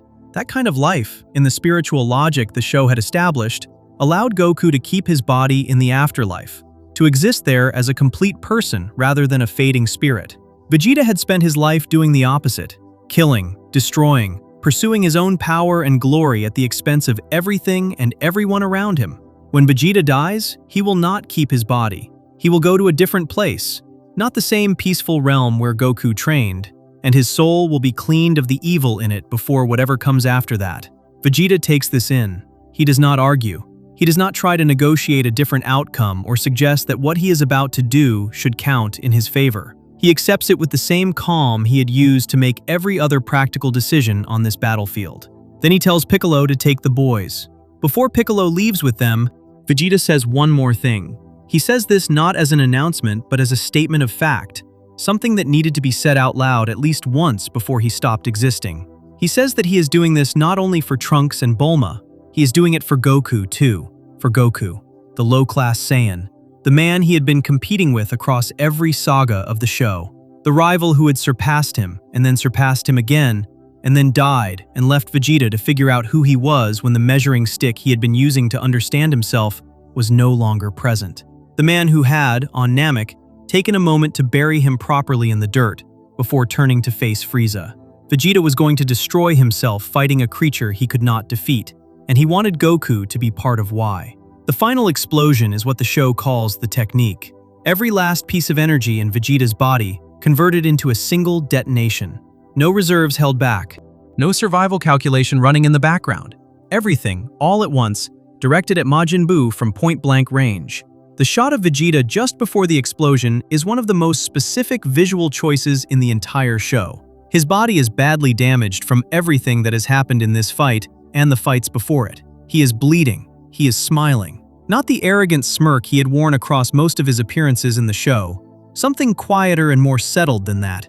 The expression of someone who has made a decision they are fully at peace with and is waiting for it to execute. The light takes him.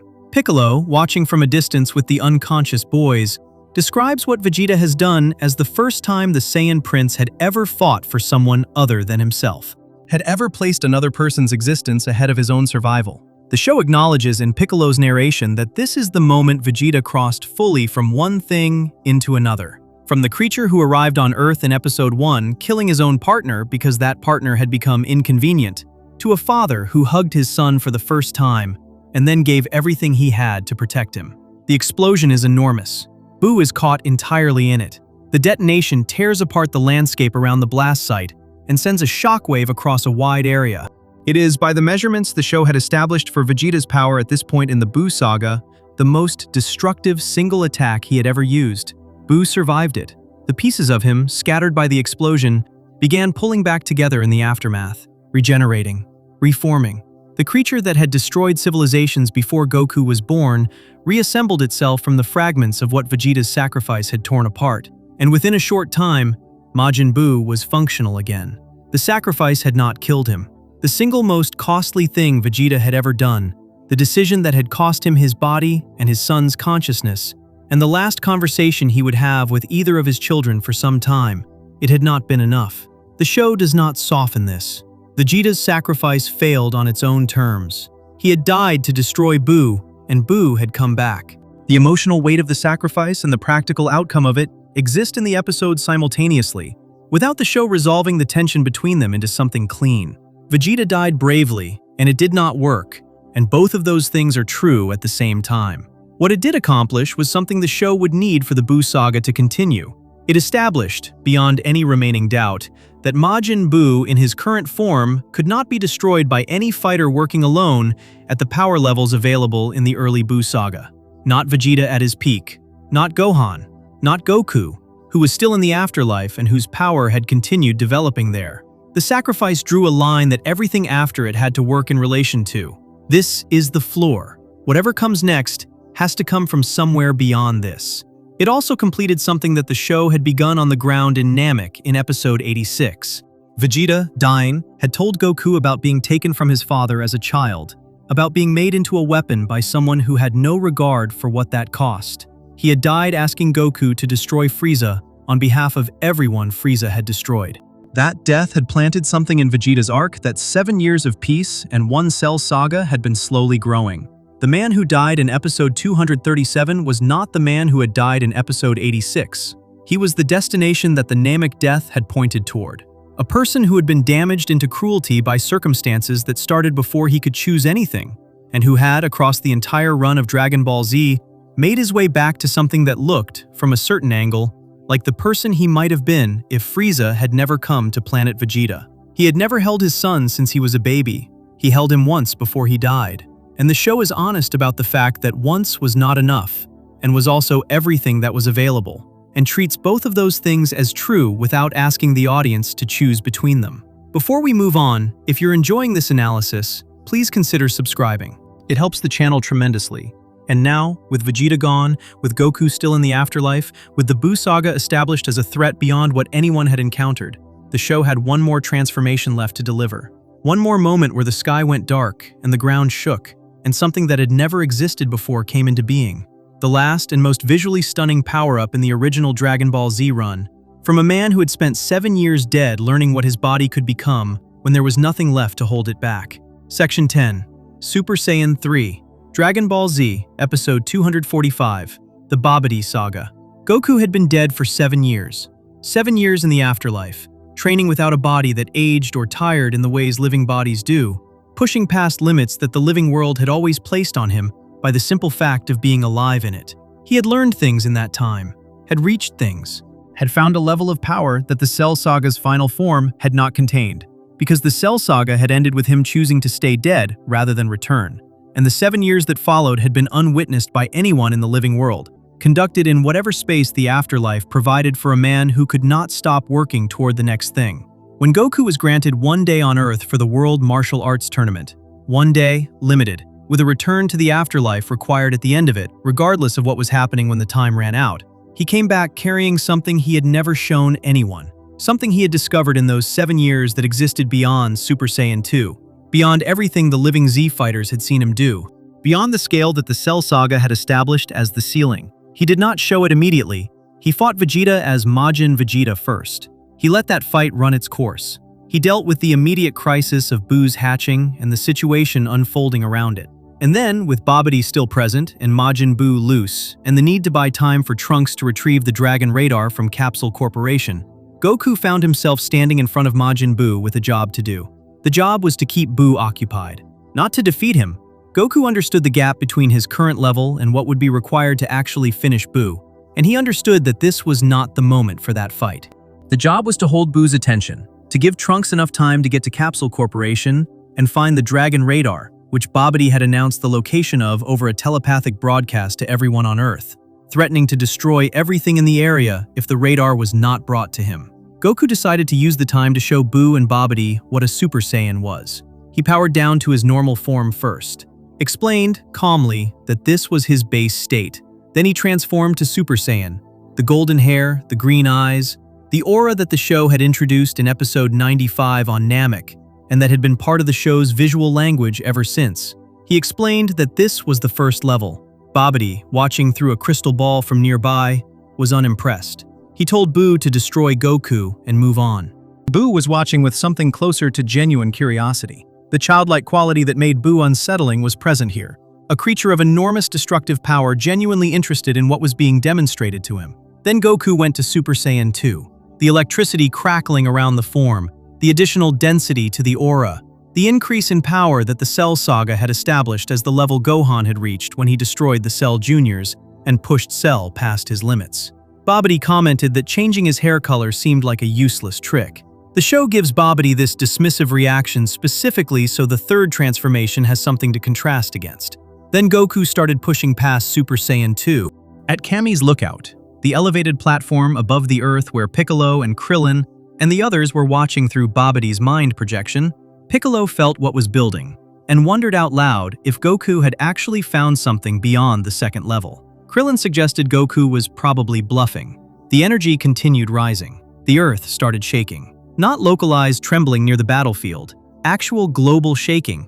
the ground moving in places far from where Goku was standing, weather patterns disrupting, the atmosphere above the fight site being pushed around by the force of what was building. Trunks, flying toward Capsule Corporation to retrieve the Dragon radar, felt the energy spike and stopped involuntarily in the air. The power coming from Goku was so far beyond what Trunks' senses had calibrated for that his body simply halted mid-flight trying to process it. Goku had to mentally contact him, through the same kind of energy sense communication the show had used before, and tell him to stop getting distracted and keep going. Trunks continued. But the fact that a child who had been training since birth and had achieved Super Saiyan himself was stopped in the air by what he felt is the show establishing the scale of what was about to happen before it fully arrived. King Kai spoke from his rebuilt planet in the afterlife. He had been watching everything, had been watching since Goku returned to Earth for the day. He warned Goku to stop, told him that pushing past Super Saiyan 2 while alive would drain away his remaining time on Earth at a rate that would cost him. Goku heard this and kept going. Babidi, who had been confident and dismissive throughout the demonstration, began to look less confident. Majin Buu, who had been watching with that curious, childlike attention, went still. Goku's hair moved first. The spiky, close-cropped golden hair of the Super Saiyan forms began growing, lengthening past his shoulders, past his back, continuing downward as the transformation built. His eyebrows disappeared. Not faded, gone. The brow ridge becoming more prominent as the face changed shape slightly, the features settling into something that looked like Goku but was carrying so much more than Goku's normal expression could contain. The hair kept growing until it reached the back of his knees. The aura around him was not the clean, golden light of Super Saiyan, but something denser and more layered, with a depth to it that the previous forms had not had. He called it Super Saiyan 3. The name landed differently than the previous two numbers because the show had not foreshadowed it the way it had foreshadowed Super Saiyan 2. Super Saiyan 2 had been visible in Gohan's potential across multiple sagas. The audience knew something was coming even if they did not know its exact form. Super Saiyan 3 arrived with no warning from inside the story. Goku had discovered it in the afterlife, alone, without witnesses, and had arrived back on Earth carrying it without telling anyone he had it. The audience was seeing it for the first time at the same moment Buu and Babidi were seeing it. Babidi's response completed the sequence that his dismissiveness had set up. The wizard, who had been unimpressed by golden hair and electricity, was now shielding his eyes from the light coming off Goku's aura, physically pushed backward by the force of the transformation, visibly afraid in a way that no moment in the episode before this one had made him. Buu looked at Goku with something that, in a more conventional villain, would have registered as awe. In Buu, it registered as excitement. The innocent, terrible excitement of a creature that had never encountered something it did not understand, now encountering something it did not understand, and wanting to know what it would do. Goku apologized for the time it took to reach that level. Then he attacked. The fight that followed between Super Saiyan 3 Goku and Majin Buu was not a one-sided demolition the way Gohan's Super Saiyan 2 fight against Cell had been. Buu was at a different level than Cell. The show had been establishing this since Buu emerged from the egg, and Vegeta's sacrifice in episode 237 had confirmed it by failing to destroy him. But the fight was even in a way that nothing involving Buu had been even before this moment. Goku at Super Saiyan 3 could match Buu in ways that Super Saiyan 2 had not been able to. The exchange of blows between them landed as a genuine contest rather than a one-sided beating in either direction. King Kai had been right about the cost. Super Saiyan 3, while alive, while existing as a body with a time limit on its presence in the living world, was burning through Goku's remaining time faster than anything else he could have done. The transformation was not sustainable indefinitely. The power it required was enormous, and the drain it placed on his limited time on Earth was real and accelerating. But Trunks needed time, and Goku was providing it, and the cost of providing it was a price he had already decided to pay before the demonstration began. Trunks found the Dragon radar. Goku felt the moment it was secured and stopped the fight, powered down. Told Buu they would continue another time. This was a practical decision. His time on Earth was almost gone, and whatever remained of it was better used saying goodbye to his sons than continuing a fight that had already served its purpose. What Super Saiyan 3 accomplished in episode 245 goes beyond the mechanics of the fight it enabled. The transformation was the show's declaration that the Buu saga was operating at a level that nothing before it had fully prepared the audience for. Vegeta's sacrifice had established the floor, that this was a threat beyond what individual effort at the established power levels could handle. Super Saiyan 3 raised the ceiling in response, showed the audience that the scale was going to keep expanding, that the answer to Buu was somewhere above where even the Cell Saga's most powerful moments had reached. The visual of the transformation, the floor-length hair, the missing eyebrows, the layered aura, became one of the most recognized images the show ever produced. Every transformation in Dragon Ball Z had a visual identity specific enough to work as a silhouette, recognizable from across the room, and Super Saiyan 3 had the most distinctive one of all. Nothing before it had done the hair that way. Nothing before it had removed the eyebrows. The show had been building a visual language of transformation across 10 episodes in this list, and Super Saiyan 3 was its final statement, the form that could not be mistaken for anything that had come before it. Goku's time on Earth ran out shortly after the fight with Buu concluded. He said goodbye to Gohan and Goten and the others, and returned to the afterlife. And the Buu saga continued without him for a time, with the remaining Z fighters working through the consequences of everything his one day on Earth had set in motion. He would come back eventually. The Buu saga had more to give, and Goku had more to do in it. And the full resolution of Majin Buu was still a long way off when episode 245 closed. But the transformation in episode 245 was the last truly new thing the original Dragon Ball Z run produced in terms of what a Super Saiyan could become. The final entry in a sequence that had started on Namek in episode 95 with golden hair and grief, and had traveled through 6 more episodes in this list to arrive at floor-length hair and a power level that shook the entire planet. 10 episodes, 10 moments, each one carrying the weight of everything that came before it. And the thread connecting all of them, the thing that makes each transformation, each sacrifice, each goodbye feel like part of the same story rather than a collection of separate dramatic moments, is something worth sitting with before this journey through Dragon Ball Z's most iconic episodes reaches its conclusion. If you enjoyed this video essay, make sure to subscribe. Thanks for watching, and I'll see you in the next one.